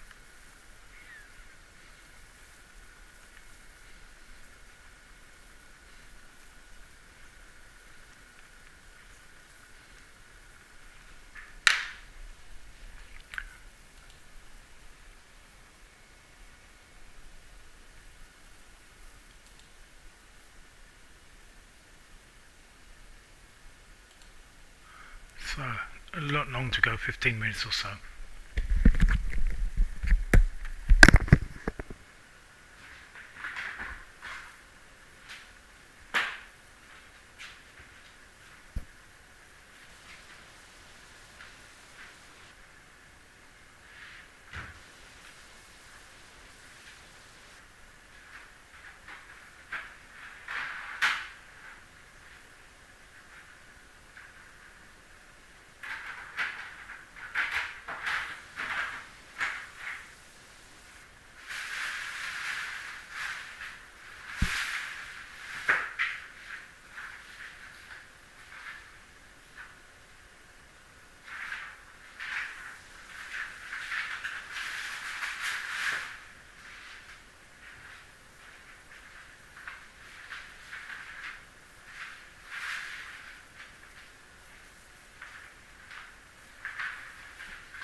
rundown of the later runners, the marathons.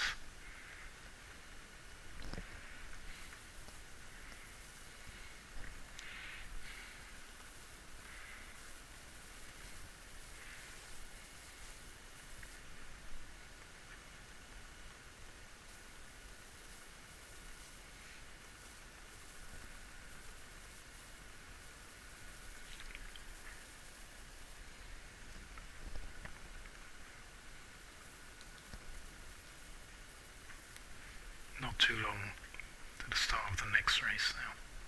It's a little over 10 minutes.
These are the runners for the marathon over 2 mile good. This will be the last race of the day.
So, this is the next race coming up. It's the Juveniles Cup Classic. Mile and 1/8 good. Both Soldier Herd is a favourite, is my selection.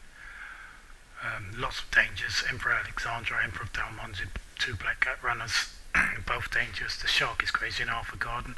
Two Clamshell runners are both very, very dangerous. And M Toto, I think the double penalty is going to anchor that one, but it's a classy act. Swedish Caroline, Sharky all have chances. It's quite an open race, but I think this is the winner, and I'm going to stick with it.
Not long to go now.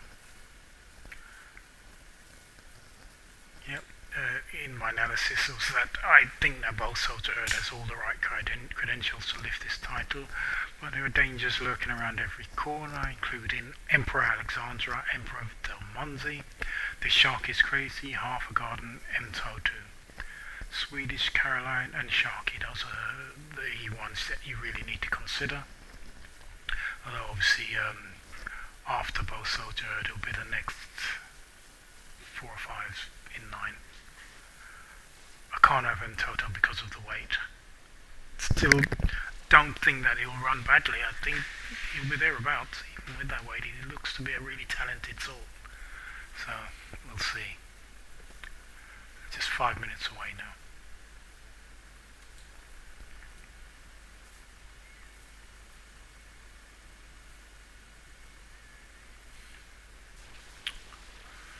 Colin, you're not going to convince me on Toto. I'm not having that with a double penalty, sorry.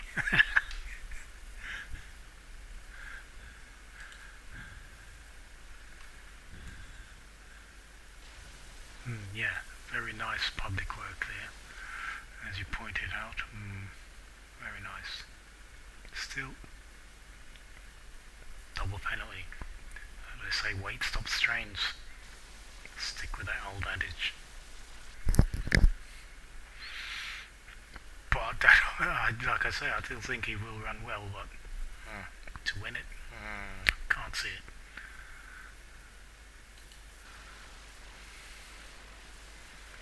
I'll be proven wrong in about 4 minutes' time.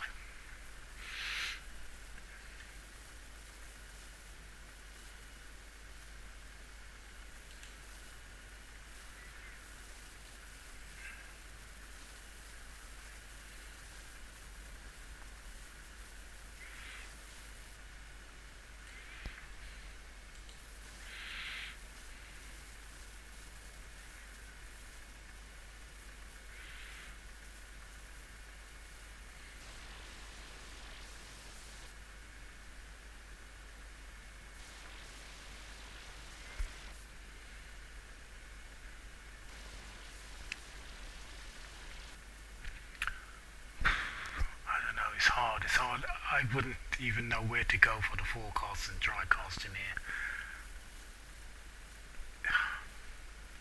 maybe Emperor Alexandra, and maybe the Shark is Crazy.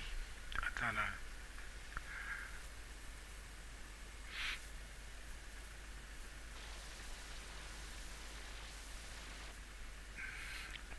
I'm even afraid of Half a Garden, so it's so open.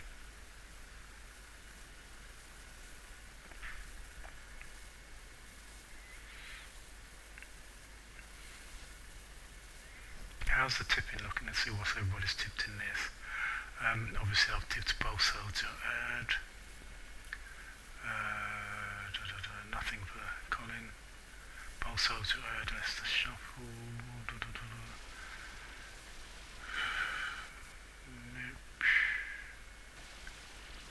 Emperor of Dalmonzi for Shorstead Racing. Bow Soldier Erd in Bow's Warriors has tipped that himself.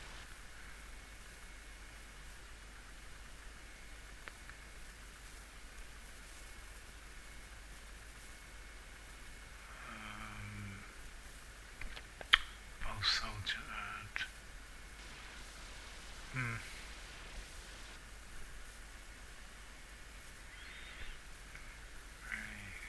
Soldier Erd seems a bit of main fancy.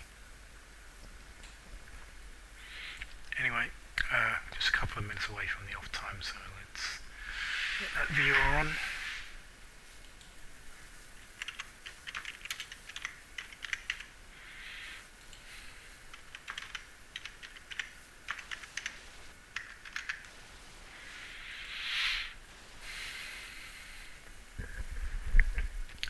So, fast approaching the moment of truth.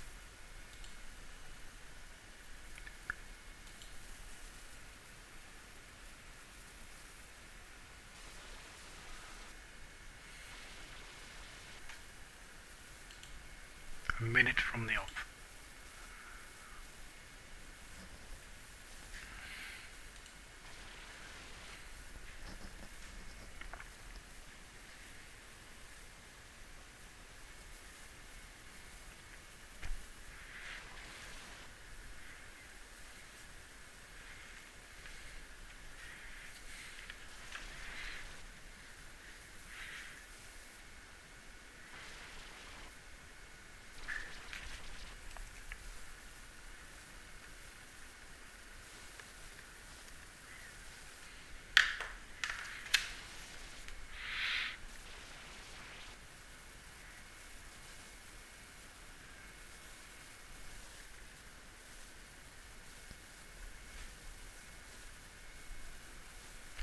Right, it's about time. Let's go.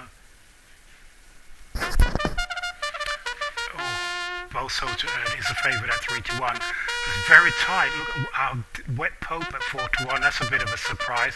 Also, Sharky and M Totu also 4-1. Next in betting is Swedish Caroline, and then Half a Garden, Neutral Corner, Emperor of Dalmonzi, Emperor Alexandra. Bit of a surprise. The way this betting is unfolded, we'll see what happens. They're under orders, and they are away, and it is M Toto who goes straight into the lead. M Toto for Ruby Rocks, leading the pack at this early stage ahead of Neutral Corner and Half Pounder. Also up there is Bow Soldier Erd, Wet Pope, Emperor of Dalmonzi, and Sharky. M Toto opened up a nice 2-3 length lead at the front there, ahead of Neutral Corner and Half Pounder. Then another gap to Emperor of Dalmonzi. Also behind that one is Bow Soldier Erd, Wet Pope and Sharky. Not much change in the order. They are past the halfway stage. M Toto setting a strong gallop, making it a true test that leads by about 2 or 3 lengths from Neutral Corner, still in second ahead of Half Pounder. Bow Soldier Erd making ground, also Wet Pope coming with a run, and Emperor of Dalmonzi. It's still M Toto who has the lead. Here comes Bow Soldier Erd throwing in a big challenge on the wide outside, sweeping through, and it is Bow Soldier Erd. It goes clear at the line. Bow Soldier Erd takes it from M Toto.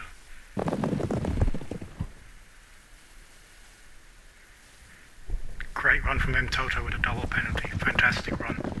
Sharky looked like he was back in third ahead of Half a Garden. We'll just check on those results.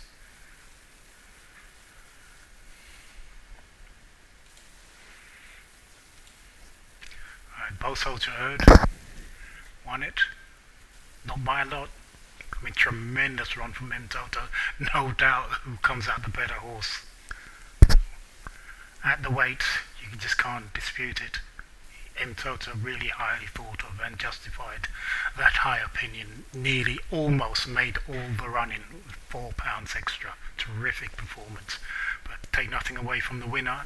He had everything ticks in all the right boxes, as I've said, and he duly obliged on the day. Both Soldier Erd is the winner, ahead of M Toto. In second, Sharky, Big Boy Steve in third. Half a Garden ran well in fourth.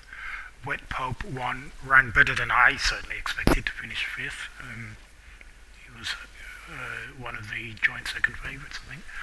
Emperor Alexandra in sixth, ahead of Emperor Dalmanzi, both a little bit below what I would have expected. Swedish Caroline back in eighth. This Shark is Crazy also disappointed in ninth. Honeypot 10th, Neutral Corner 11th, and Half Pounder 12th. That is the final result. Good race, good performances.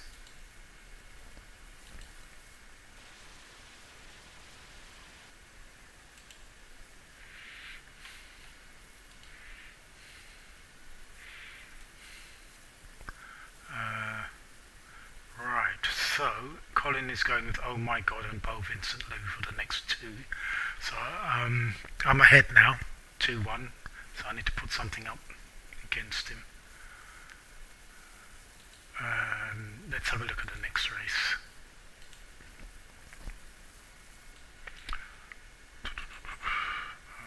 Spit a Turf Marathon, let's see who I like in there.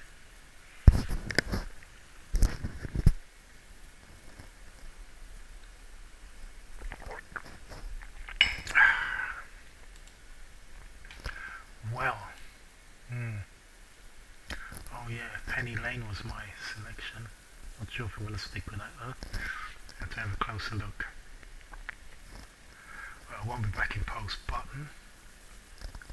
Too many wins, 3 wins. That means he's carrying at least a double penalty. Bo Vincent Lou is Colin's selection, which is interesting because he's carrying a penalty. Let's have a closer look at him. Alright, the first thing to find out is when he was gelded very recently, so any run that he's run, you can expect that he might be able to run a second quicker, basically, after a good geld. A mile and a half, at least a second quicker is what you'd expect. And this race, let me get back to it, is this one, it's a mile and 3/4, so you've got to expect that Val Vincent Lou can do a second quicker than what he's already done. 2:56.30, he'll be able to do at least 2:55.30. Is that good enough to win? With a penalty? Don't know. And the going? Soft. We don't know. Does he like soft? Who knows? We don't really know. Chances are I prefer firm, that's my opinion. So I'm not with Bo Vincent Lou.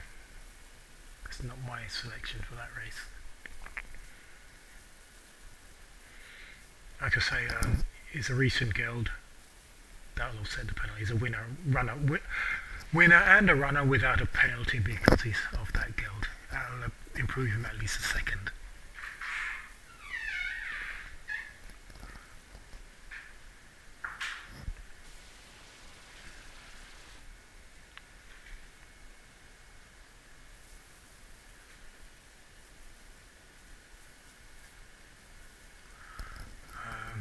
Joshua Malibu has chances, but I'm not convinced. I'm just not convinced for him. I think he has a slight stamina concern. This trip is just a little bit too far. Remember, he was qualified for a classic final.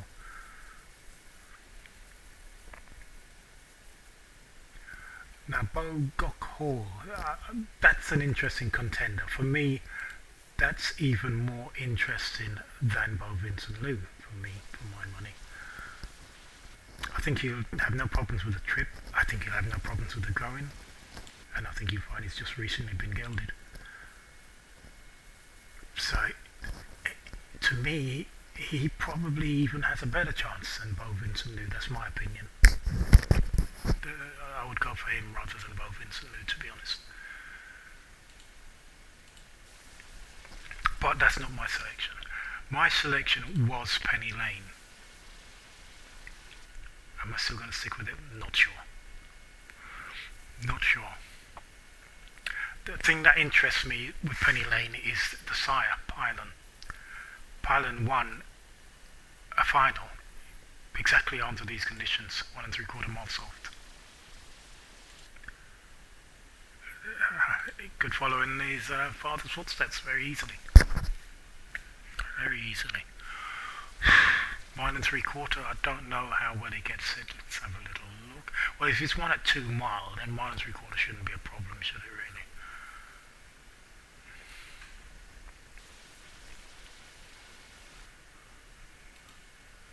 It's an impressive win there. Joyful in Malibu. But the time was 2:59, so even though it was in hand evenly determined at that time, if you look at Joyful in Malibu later on at a faster time, like 2:56, what you'll find is that he's tiring late. The faster it goes, the more tired he's going to get, and that's going to be a problem. And that's why I would fancy Bo got called to overturn all of these.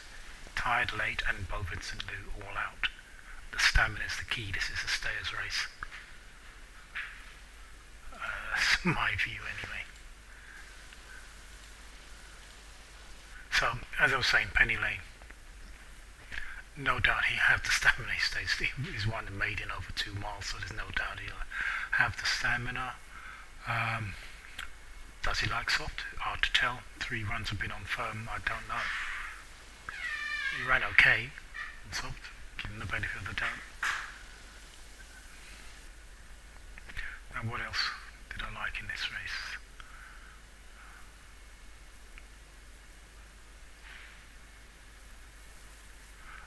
Thoughtful Touch. It's interesting. It's been fooling around with all different variations of ads. What does that mean? Does that tell us that maybe he's trying to be held back so he doesn't incur a penalty? It's quite highly possible. It would seem that TBEM would be his ideal scenario. And to be honest, EM missing is not going to make that much difference. EM is very slight advantage or disadvantage, in my opinion. It's not going to make much difference. So, we know, I assume he gets the trip, 1 3/4 mile. He didn't have the tongue tie on in this race, so that would explain why he would finish exhausted. It's the lack of the tongue tie. So what does that mean? I don't know. Does he really get 1 3/4 mile? I don't know. Does he get soft? I think definitely yes. So he's an interesting contender anyway. I'll leave it at that. I don't know what to make of him really.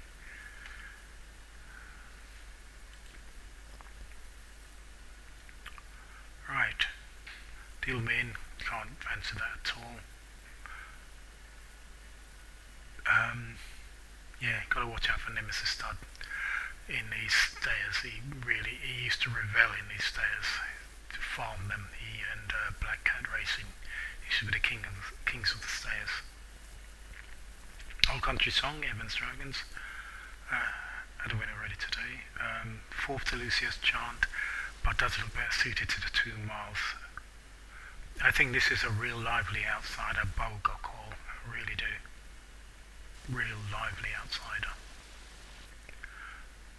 I don't know. I'm so tempted to go for this one. Yeah, I think that's what I'm going to go for. So anyway, that is 106, which is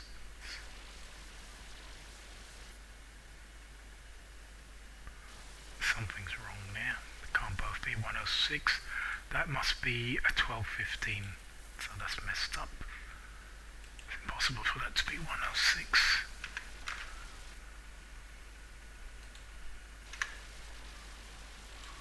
Alright, so that's 12:15, so that's 45 minutes away. So we'll come back to that one later. Yeah, I'm gonna go.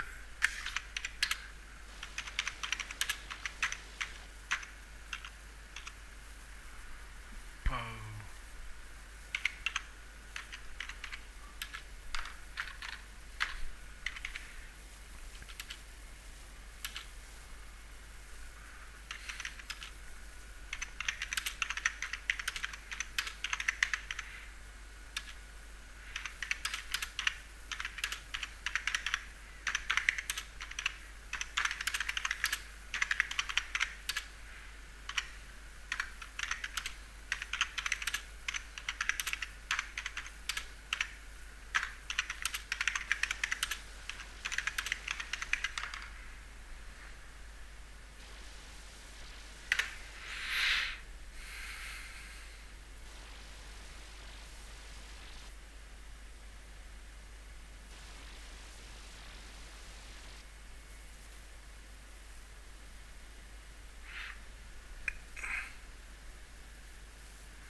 Right, so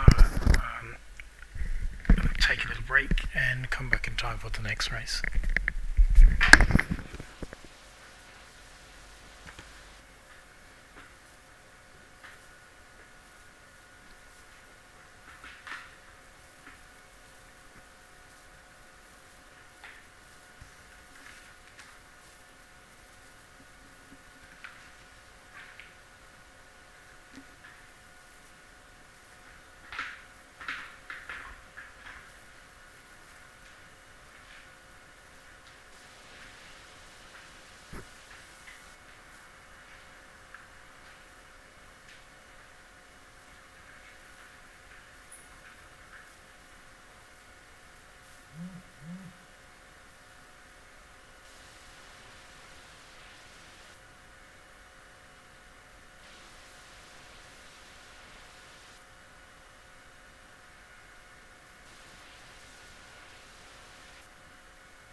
Just checking. Did I have any runners?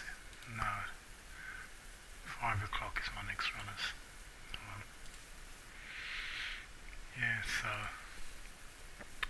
still nearly half an hour to go to the next final. Pretty open race. Penny Lane is my favourite. Bulgar Call, second favourite, 4-1. I'm kind of leaning more to this one, Bulgar Call, now than Penny Lane, to be honest. Thoughtful Touch. Yeah, it could be dangerous. Bo Vincent Lou, I just think he would have preferred firm ground, and with the penalty as well, it's too big an ask for him. Victory for Caroline. Does have a penalty, but could be considered. Joyful in Malibu. It's just a bit dubious about the stamina. Like I say, he did qualify for the classic final as well. This trip just stretches him a little bit too much for my liking. Quite open. We'll see how it goes. It's half an hour away or so. Well, 25 minutes.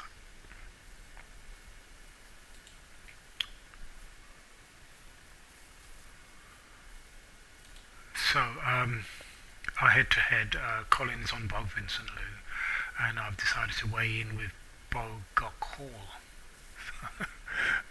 Both from the same stable. I think mine has a better chance. We'll see what happens.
Right, so we're just waiting for this time to roll around. It's just under 20 minutes to go to this next final. I would like these finals to be closer together. It's a long, long wait between finals. Really would be better if they were closer together, half an hour say. That would be so much better. Anyway, it is what it is. It's 15, nearly 20 minutes, just under 20 minutes to the next final.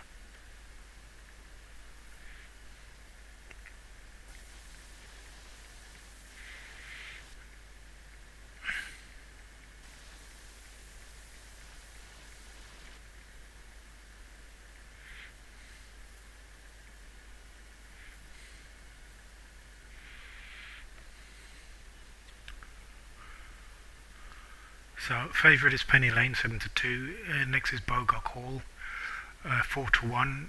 Bowes Warriors. Penny Lane is Nemesis Stud. As we all know, or most of us know, Nemesis Stud is a past master of these stay-in finals. He, used to farm them along with the likes of Jim and Black Cat Racing. They used to share these up between them. So he knows what he's doing, knows the time of day, and it seems to have all the right credentials. Like I say, Sire Pylon won his Champions Cup final under these identical conditions, so got to have a good chance. Bogok Hall, biggest positive on this one is that he's had a recent gelding, and he looks at home under these conditions very much so. So he's got to be a big threat. Thoughtful touch, bit in and out, up and down, a lot of juggling of the ads. I think he's a good horse, and I think he's got to go close, to be honest. Those, for me, are the three main contenders. After that, you have the likes of Beau Vincent Lou. Bowes Warriors second string to me. I think it's his second string. I think he would have preferred firm ground, and he has a penalty to, and that will make it hard for him. Of course, he's been gelded, and that will offset the penalty. But still, I prefer his other one. After that comes Victory for Caroline, 86.962. He was carrying a penalty for a 2-mile qualifier win when he was beaten a length by Lucius Chant under the finals conditions, and he should be able to reverse that form. He should be able to get the better of Lucius Chant. Victory for Caroline, 86.962. Very solid form. He's got to be considered. He's got to be in there. Black Cat Racing has 3 runners. Lucius Chant, who we just mentioned. He's came good recently with the qualifier win at 1 3/4 mile soft. But before that, he'd had a quite busy and unproductive season. It doesn't look compelling that he's going to follow up in the final. He could go well, but I'm not too sure of it. Joyful in Malibu, as we know, is also qualified for the classic final. This is the first choice. She should have the beating of Beau Vincent Lou. That one beat her 3/4 length at this trip on firm. But he has also been gelded, and Joyful in Malibu, it seems odd to say it, but she's won over this trip, but that was in a slow time early season, and in faster time later on in the season she showed stamina issues, and that's my problem with her. Now, a Downhill Douglas, not really mentioned. He looks becoming good at the right time. He was a good third to Lucius Chant in his last run. But again, I query the stamina. I just don't think she has the stamina in a true run race for this 1 3/4 mile trip. And that's my problem with her. Post Button doesn't say this trip. He's already won 2 qualifiers, so that's a double penalty there. Boomerang, soft ground specialist. He will love the conditions, but he was 4 lengths behind Lucius Chant, and that's a big lot of ground to make up, so not confident on that. Old Country Song, Evans Dragons, I haven't mentioned that. He was 4th to Lucius Chant, but on the balance of form he looks better suited to the 2-mile trip. Deal Me In, still maiden, 11 runs. Not really much of a chance here. So fairly open, I think, with the first 3. I think they will fill the first 3 places, and but that's just my opinion. There are plenty of others in there with chances, many others with chances. So it's an open race. We'll see what happens.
Right, so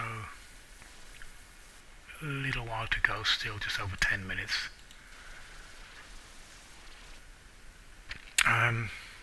So Penny Lane was my selection. I felt Thoughtful Touch was the main danger.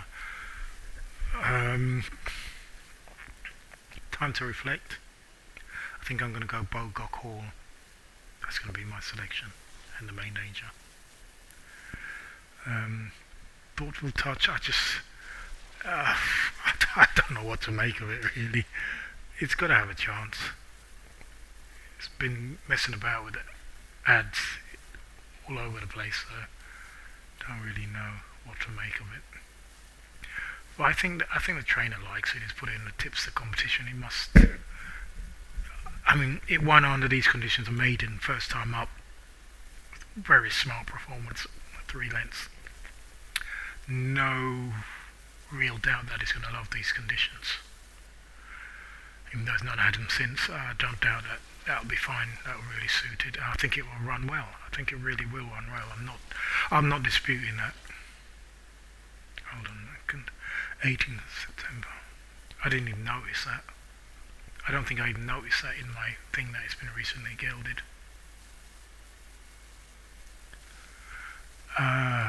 Dear. Now that's a real problem. Gelded on the 18th of September. That was a total unknown. That changes things dramatically. That makes him the most likely winner. Colin, you stitched me up, haven't you, Colin?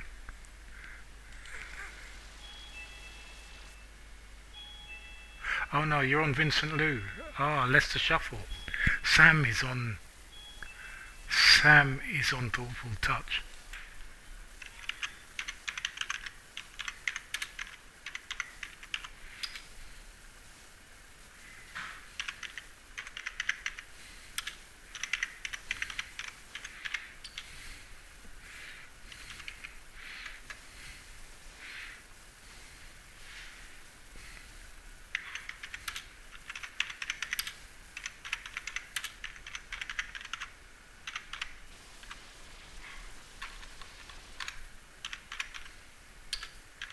So, seeing that Thoughtful Touch has just recently been gelded changes everything really. That now makes him the favourite. Oh dear. That would make him favourite now.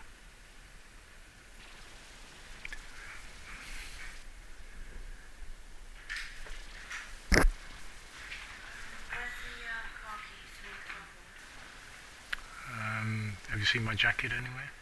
How you doing, mate? Is it hanging up on that door?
Right, so I just had a removals man in the middle of my in the middle of my live.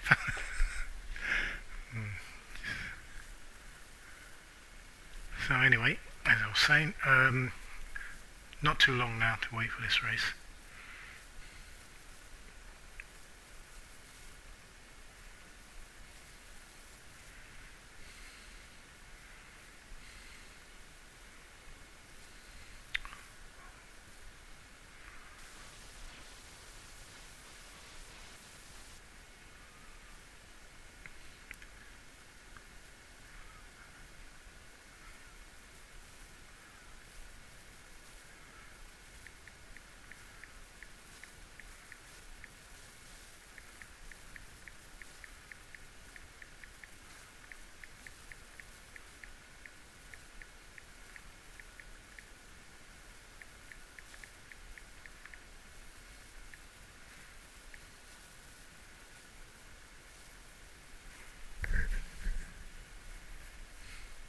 Right, so Thoughtful Touch now is my favourite for this race.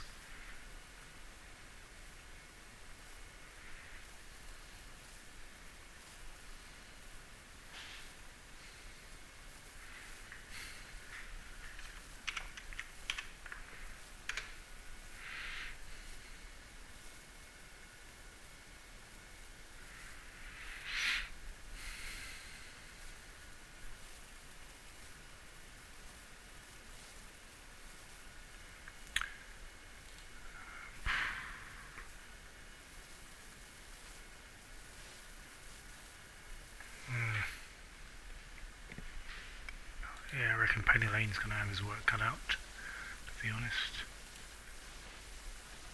It's a filly, no chance for gilding. Lightly raced, who knows, could be anything. Have to wait and see. I'm not holding much hope of getting this one right now though. I think Thoughtful Touch has got this.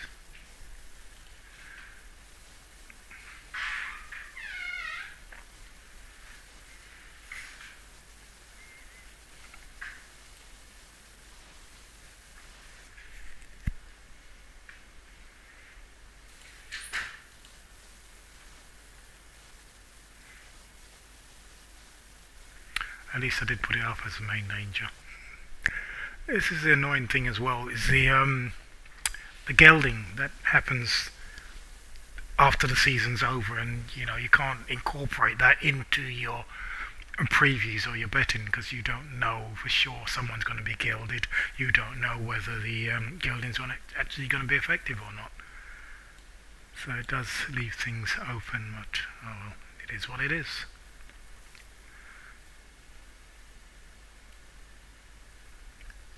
You can only make do with what information you've got and hope for the best. The only place it really matters is in the tip-in competition anyway. And I don't think anyone apart from Wrecking will have Thoughtful Touch, is my opinion.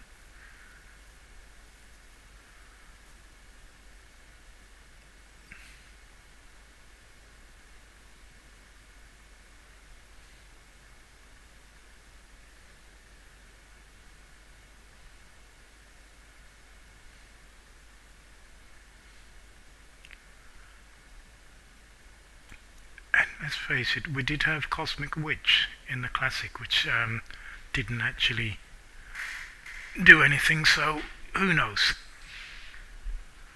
We wait and see. All will be revealed in a couple of minutes, so let's get this viewer on the go warmed up.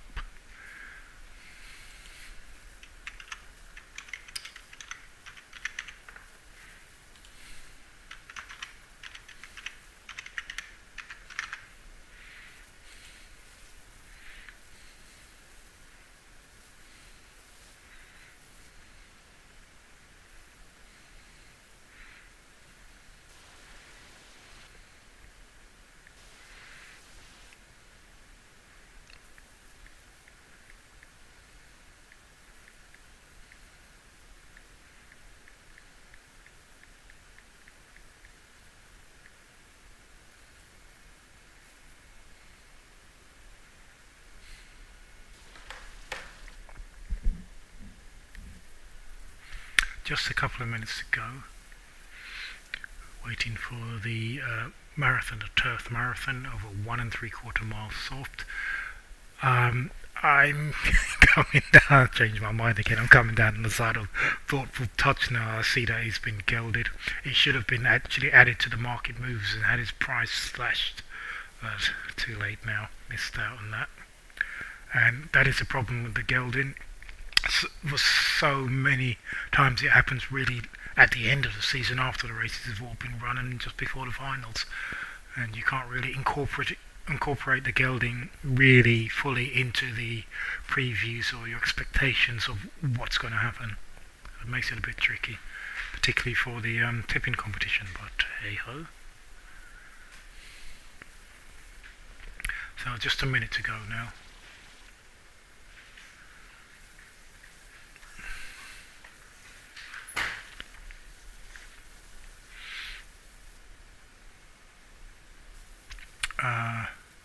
Penny Lane favourite ahead of Bogok Hall. So Penny Lane 7-2, Bogok Hall 4-1, Thoughtful Touch 9-2, Bo Vincent Lou 5-1, Victory for Caroline 11-2, Joyful in Malibu is a 6-1 shot, Douglas Downhill 7-1, Old Country Song 8-1, Lucio's Chant 9-1, Boomerang 10, but Pope's Button 16-1 shot, and Deal Me In 20-1. Those are the anticipated SPs. Let's see what's happening. They are pretty much going behind, and let's have a look. Bogok Hall is the favourite, ahead of Joyful in Malibu and Thoughtful Touch, their joint second favourites at 4-1. Then we have Bo Vincent Lou 7-1, Victory for Caroline 7-1, Penny Lane's an 8-1 shot, so is Boomerang. Any price of rest basically. So let's see what happens.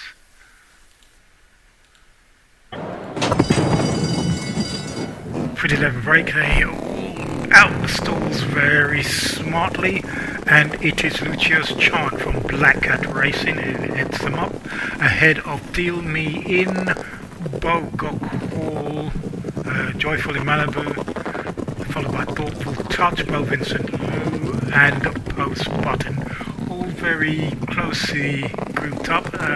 Nothing's been left behind. Lucio's Chant is about 2 lengths in the lead ahead of Deal Me In, and it's about 10 lengths back to last place, which looks like Old Country Song. So not a lot in it at the moment. Lucio's Chant still making it best of his way home, still 2 lengths clear from Deal Me In, who in turn is 2 lengths clear from Bogok Hall, and Joyful in Malibu. Also, just behind that is Thoughtful Touch with Bo Vincent Lee. Pulse Button still there, and they're getting very strung out now. Lucius Chant still with a 4-length lead as they pass the halfway stage. Deal Me In still trying to keep tabs on this one. Boga Call is in third, making a little bit of ground ahead of Joyful in Malibu and Thoughtful Touch. Also still there, Bo Vincent Lou and Pulse Button. Not much change in the order. And it is still Lucius Chant 3/4 of the way. Making good ground now is Boga Call along with Joyful in Malibu. They're both colouring to challenge. Lucius Chant is there on sufferance as Boga Call moves the front, goes to the lead. Boga Call is half a length clear from Lucius Chant, is still hanging on. Joyful in Malibu is there. Thoughtful Touch coming with a run, but it's got too much to do. It is Boga Call holding Joyful in Malibu. And that's the final result. Boga Call ahead of Joyful in Malibu. Bo Vincent Lou apparently ran on really strongly at the end, as did Penny Lane. And Thoughtful Touch, maybe he may have tired out a little bit. We'll have to check the full result. It was quite close. So Boga Call was the winner from Bo's Warriors. Joyful in Malibu ran well to be second. Penny Lane finished with the storming run, came in to take third. Bo Vincent Lou dead heated for third, in fact. Bo Vincent Lou and Penny Lane. Thoughtful Touch ran a big race. Just kind of tired at the end there, didn't quite go through with her effort, but finished fifth. Then Downhill Douglas was 6th, I had a Boomerang in 7th, Victory for Caroline 8th, Old Country Song 9th, Pulse Button was 10th, Lucius Chant 11th, and Deal Me In 12th.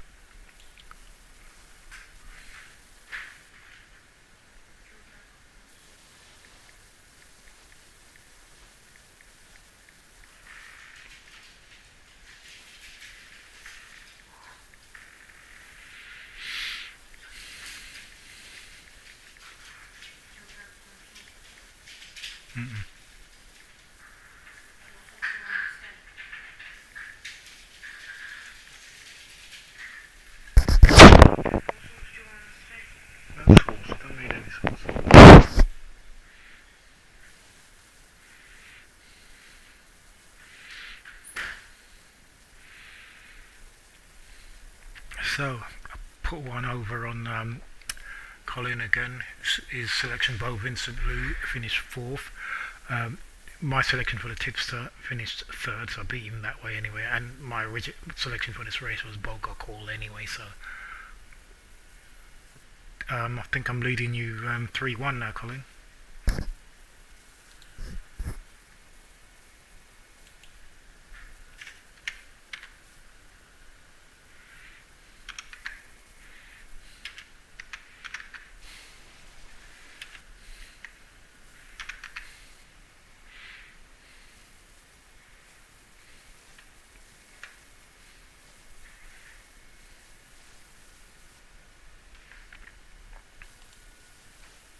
Right, let's see what Colin's selection is. Where are we? Colin, where are you?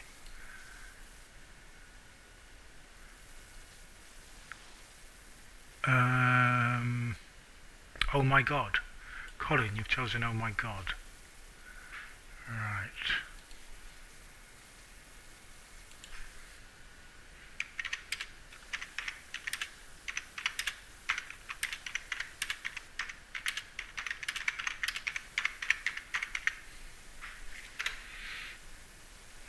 Alright, I've got to see what my selection is going to be for the finale.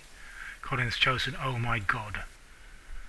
And it's going to be hard pressed to beat it. I can only go for...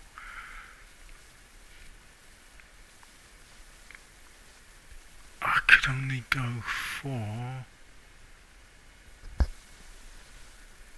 don't know. I don't see anything beating Oh My God, to be honest. I don't think I can beat Oh My God.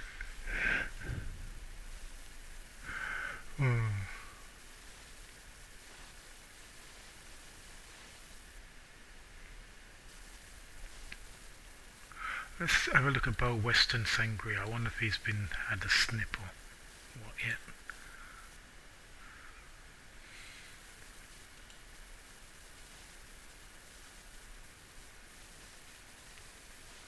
No.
If he had been gilded, there would have been a chance that he might have stayed at 2 miles, but at the moment I don't think so, so can't go for that.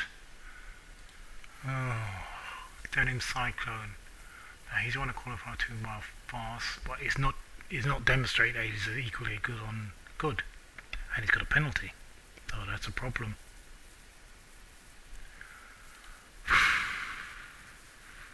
Let's see who else has got a penalty. Champagne from Curling has a penalty. Denim Cyclone, did you see that? Those are the 3 with penalties. So anything else can have a go. Alright, let's have a look at this Indigo Sky. He has one in form at 2 miles. Does he looks to handle good. This is a possibility here. 11th of September was gelded. 3:19. That's not a great time.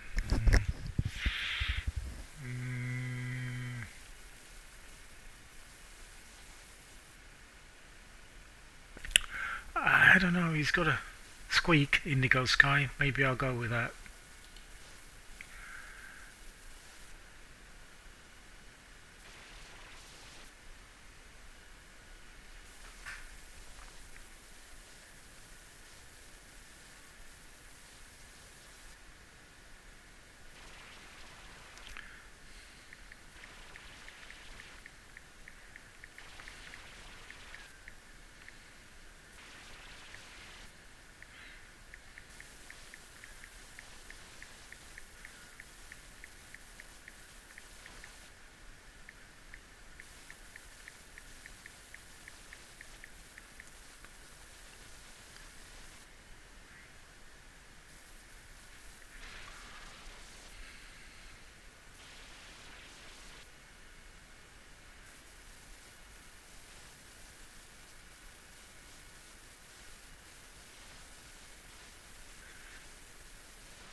I still don't know what I'm going to choose. I don't know.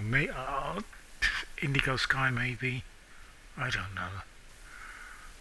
Wow factor possibility.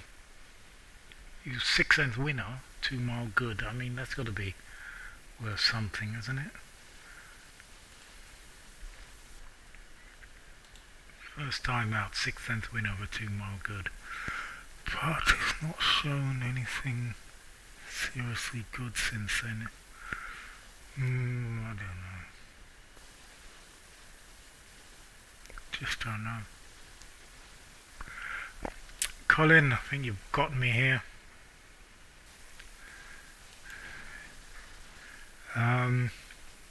Indigo Sky, I think. Shot in the dark.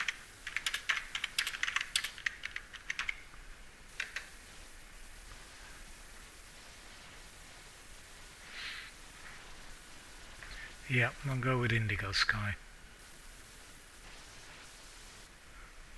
I'm just hoping the Geld will help him with the stamina. And I'm hoping, well, I think he will go on good. He's already shown he can go on good. So it's just the stamina's an issue. The Geld, if it increases his by a second, that should help the stamina. So that's where I'm going. Yeah, long way away. That's half an hour away. So take a little break now.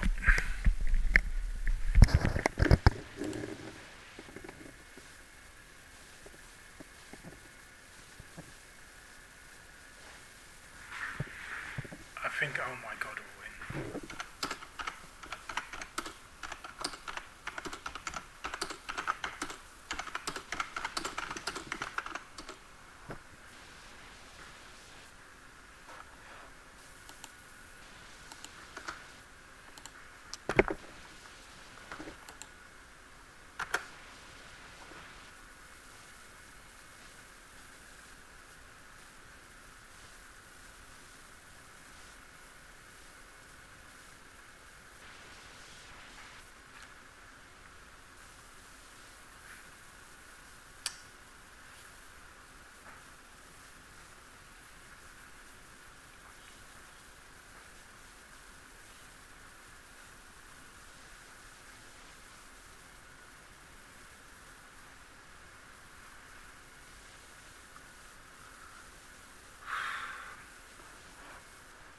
So how's the tipping competition going? Let's have a look at this tipping competition now. Well, I've had a third, a win, and was that a second or third, whatever that was. I need to go back and see what that was. Recent races. That second or third I got there. God, I could have called that the winner. I knew that was a big danger. Yeah, so I got a third, so not too bad. One win, 2/3. I'll settle for that. Colin, you've had a third, and is that a third or a fourth or equal third? Yeah, you've had 2/3, Colin. And you're going to have a winner there, aren't you? Oh my god, so we're going to be level, I think. I reckon that puts us level.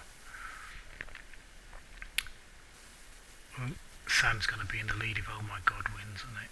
2 wins and a third.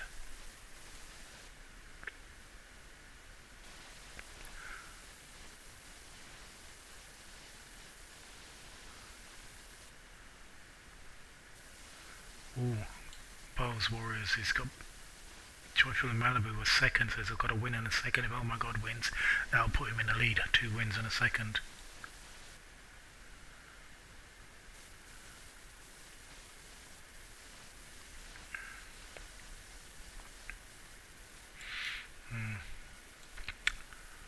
Yep. Bowles Warriors looks likely to take the lead.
So, in the middle of all these championship finals, I still have some other ordinary races to be run, so let me see how my other horses did today. Got an 8 to 1 shot and a 16 to 1 shot. So I'm not expecting much here.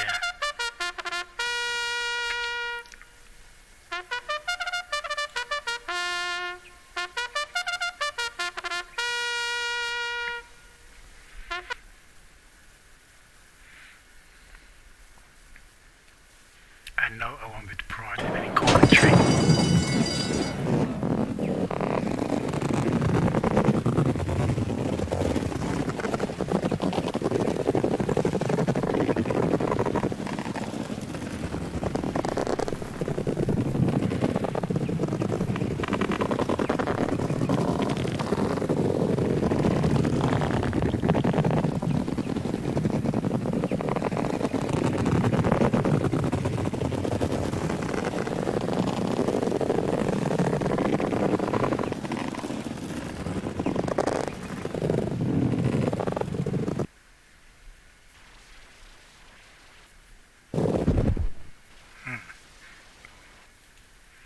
It was 11 trend for goal, that was favourite. Middle general, present times, and just major. Let's see how far I was beaten by. 8th and 11th. Well, one next race is an allowance. What time? 7. So that would be like 8 o'clock normal time. Right, so that's the end of that. Back to our final final race of the day. The Juvenile Champion Cup Marathon, 2 mile good. I'm going to stick my neck on the line and say, oh my god, he's going to win. But unfortunately, Colin already picked that, so in our head-to-head I've had to go somewhere else. And I've gone for Indigo Sky. Well, I don't hold up much hope that it could be, oh my god. Denim Cyclone was a favourite 3 to 1. There's too many sort of little doubts about him for him to be favourite in my opinion. I think that was a mistake. Oh my god, should have been favourite. That's my opinion now. The Wow Factor ran very well first time out, but was disappointing after that. Going back to 2 miles might help, but I don't know. Did you see that? Not run since July, but does have a penalty and stamina issues. So really looks pretty much a 2-horse race, and to be honest, I think oh my god will win. 15, 25, 28 minutes away, so still a while to go.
just have a look at the results for today.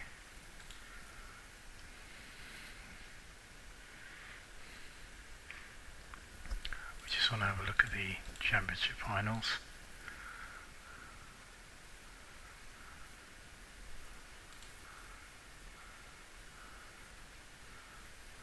Let's go back. Show results. Let's see who the winners were today. Bose Warriors, 2 in a row. Really Down Stable, Dancing Feet, that's his winner. Evans Dragons, I Am Legend, and Do As You're Told, that was me. So, 2 for Bose Warriors, 1 each for 3 of us. And I expect Big Boy Steve to get on the board next run. If not, who knows, it could be Jim, Black Cat Racing, or who else could it be? Evans, Dragons, Indigo Sky, possibility. Yeah. That would be a double, that would be a nice feat.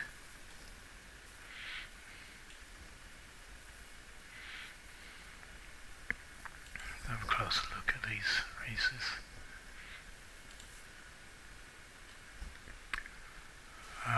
The 1-2 were well clear.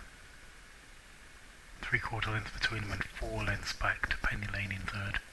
Oh, also above Vincent Lou in third, so smart performance by the first 2.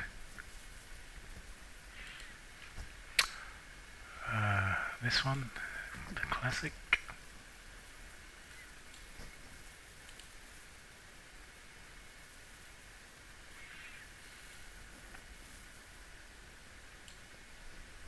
Bold Soldier Herd won that by half length. That's a good win in a well, it's not a lot in a classic really, and Toto obviously takes all the credit for coming second by half length and carrying £4 extra. They really takes all the kudos for that. Sharky is in third, and Half Garden from Clamshell in fourth. Good performances by both of those. Next one was Turf Classic, 1.25 soft. I mean, that was a scintillating performance by Dancing Feet. 1C took it up. It was all over really, quickly put to bed. Where Rabbit stayed on pretty much one pace really. Both Steals and Nugget came with a bit of a run. Cosmic Witch actually didn't do too badly. Equal third, not too bad an effort. Fog King didn't do too bad, it's carrying a penalty. And Bridal and Courageous was a little bit disappointing. The others were all exhausted, so good performance by the winner, very much so.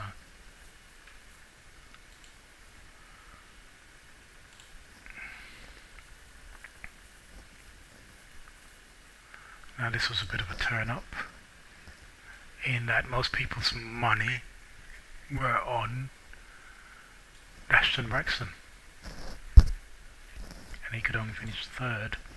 Marvelous Street, I knew 100% that was going to run a big race, and I'm Legend, I did give a good shout out for that in the live as well. Bronchosaurus finished fifth. That wasn't a bad effort, carrying a penalty. He did the best of the penalised runners. Gelded Bug did well, Clamshell, carrying £132, £6 extra. It's a nice performance. But I Am Legend took it narrowly, it's got to be said, 100th of a second from Marlborough Street, ahead of Ashton Braxton and seconds out.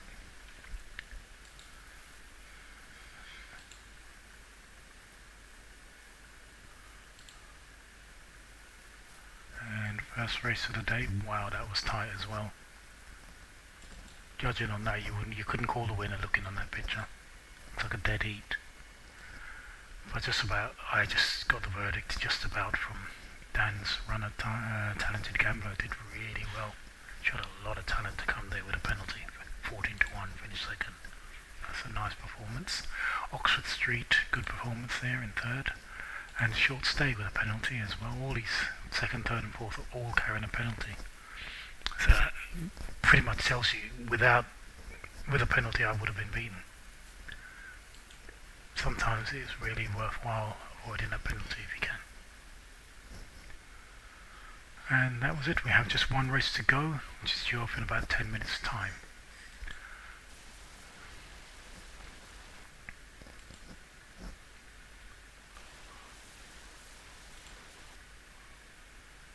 And that race is the Juvenile Champions Cup Marathon.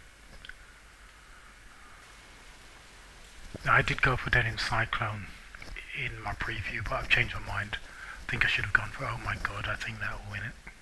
And that's what my money's on. I do like Indigo Sky, and I also like possibilities for the wow factor maybe. Who knows? We'll have to wait and see.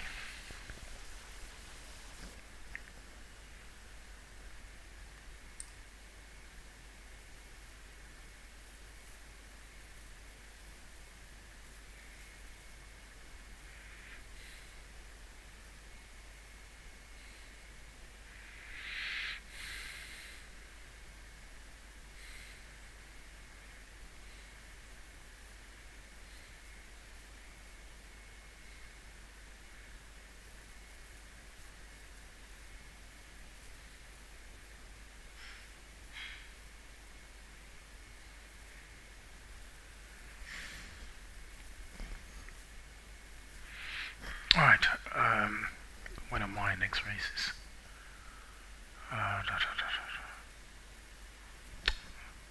Future races. 2 o'clock, that equates to 8 o'clock, 8:30 and 9 o'clock. Need to get a couple of wins to pull back. Colin is ahead of me. I think 8 wins ahead of me, and I want to pull him back.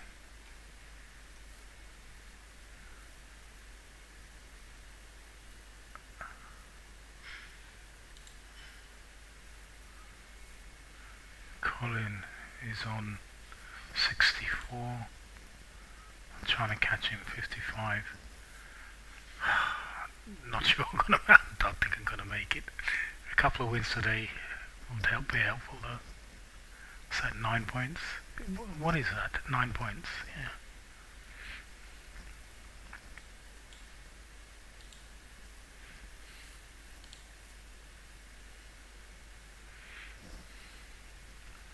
Got a way to go if I'm going to make it into the top 10. Quite a long way to go on there. Not a great season. Okay. Not great.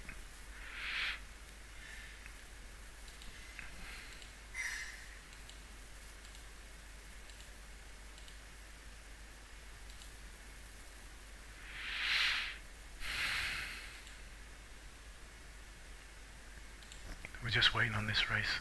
Not long to go. About 8 minutes now.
not long to go now. Another 3 minutes and we'll sort of wrap up the championship finals for today, the juvenile championship. This is the last race, is over. 2 mile good. It's the juvenile Champions Cup Marathon. I think it's going to go the way of Oh My God, although there are chances for Denim Cyclone, Indigo Sky and a few others. So let's see how it goes.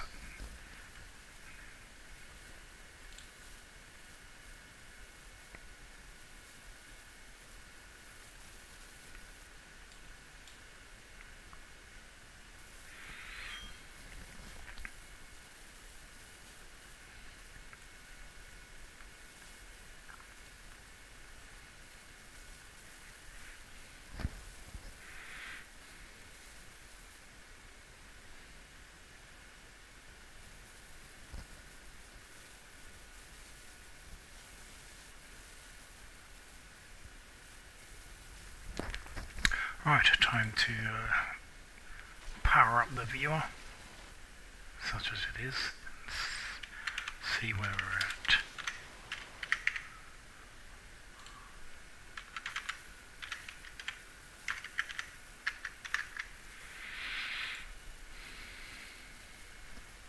Just a couple of minutes to go now.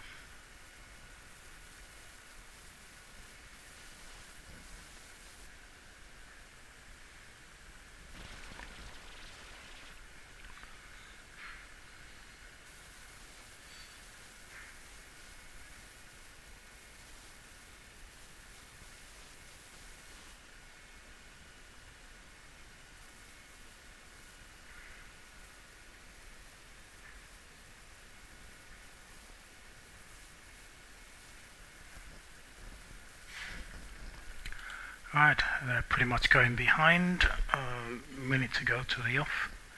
This will be the final race of the day.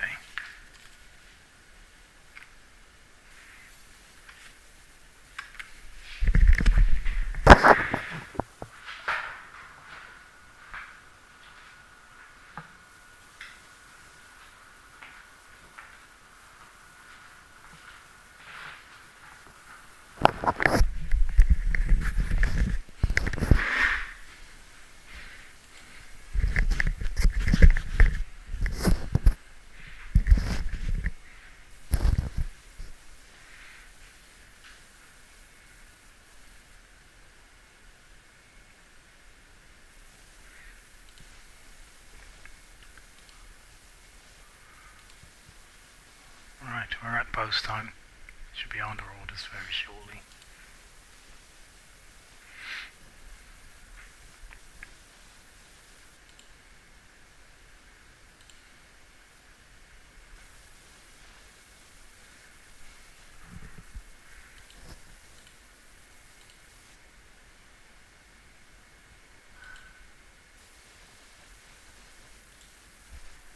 Right, here we go. Indigo Sky is favourite, that's a shocker. Average Harlan and Oh My God joint second favourites with Denim Cyclone. Very tight between those three. Then we've got the Wow Factor, Champagne from Curlin, Run 'em Down, Boastful and Boring, Outsiders, Bow Western Sangria, and Did You See That, along with Equipoise. So that's a surprise favourite there. We'll have to see how that goes. So, under orders, and they're away, and it is Boastful and Boring, ahead of Oh My God and Denim Cyclone. Black Cat Racing has 2 of the first 3 in the front rank. A big gap between the rest of the pack. They've opened up something like a 20-length gap from Average Harlan, Indigo Sky, Equipoise, and Run 'em Down. But they're not even in the picture, they are so far behind. It's a massive, massive gap. So anyway, up front it's still Boastful and Boring, leading the pack, ahead of Oh My God, very well fancied, and Denim Cyclone. Also another very strongly fancied. He's about 5 lengths off the lead. It's about 15-20 lengths back to the rest of the pack, headed by Average Harlan, Run 'em Down, Did You See That, and Champagne from Curlin. Up front, it's still beautiful, boastful and boring. And oh my god, nothing to choose between them. Only about half a length, about 7-8 lengths back to Denim Cyclone. Average Harlan making a bit of a forward move, trying to get into contention with Run 'em Down. Did you see that? And Champagne from Curling. Up front, still boastful and boring. They're well past the halfway stage. Boastful and boring ahead of oh my god, Average Harlan is making ground. Is coming to join the leading duo, who's now very tight between boastful and boring. And oh my god, nothing to choose between them. Average Harlan's about 4 lengths away. Run 'em Down is there along with Did You See That? And Indigo Sky now making a bit of ground to get into contention. Indigo Sky is actually moving very sweetly into the join the leaders. He's come up just behind oh my god, but he's not gonna. He's running out of stamina. He's emptying out. He came with a good run, but then ran out of stamina. And oh my god takes it from Indigo Sky. And Average Harlan also ran on really well.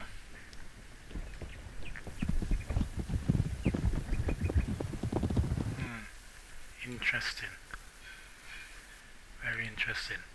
Stamina done for Indigo Sky, no doubt about it. Oh my god, that was a fast race. Oh my god, also exhausted. Average Harlan, good run in third. No one actually saw this trip out. Not a single one of them. Exhausted is good enough to come first and second. Wow. Run 'em Down. Good race in fourth. Everyone was out on their feet, everyone. Indigo Sky came with the most really powerful looking run.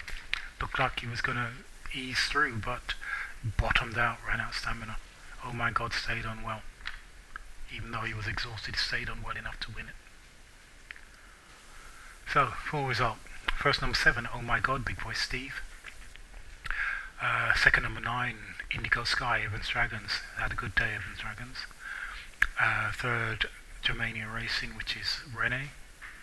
Average Harlan, finishing third. Clamshell, Run 'em Down, finished fourth. Wow Factor, KDS in fifth.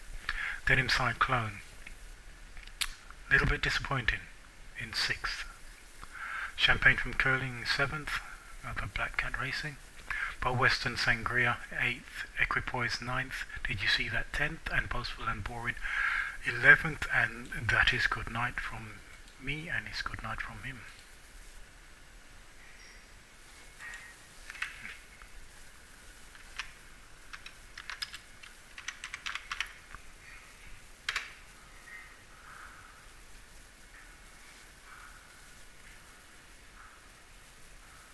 Yep, that's it for today.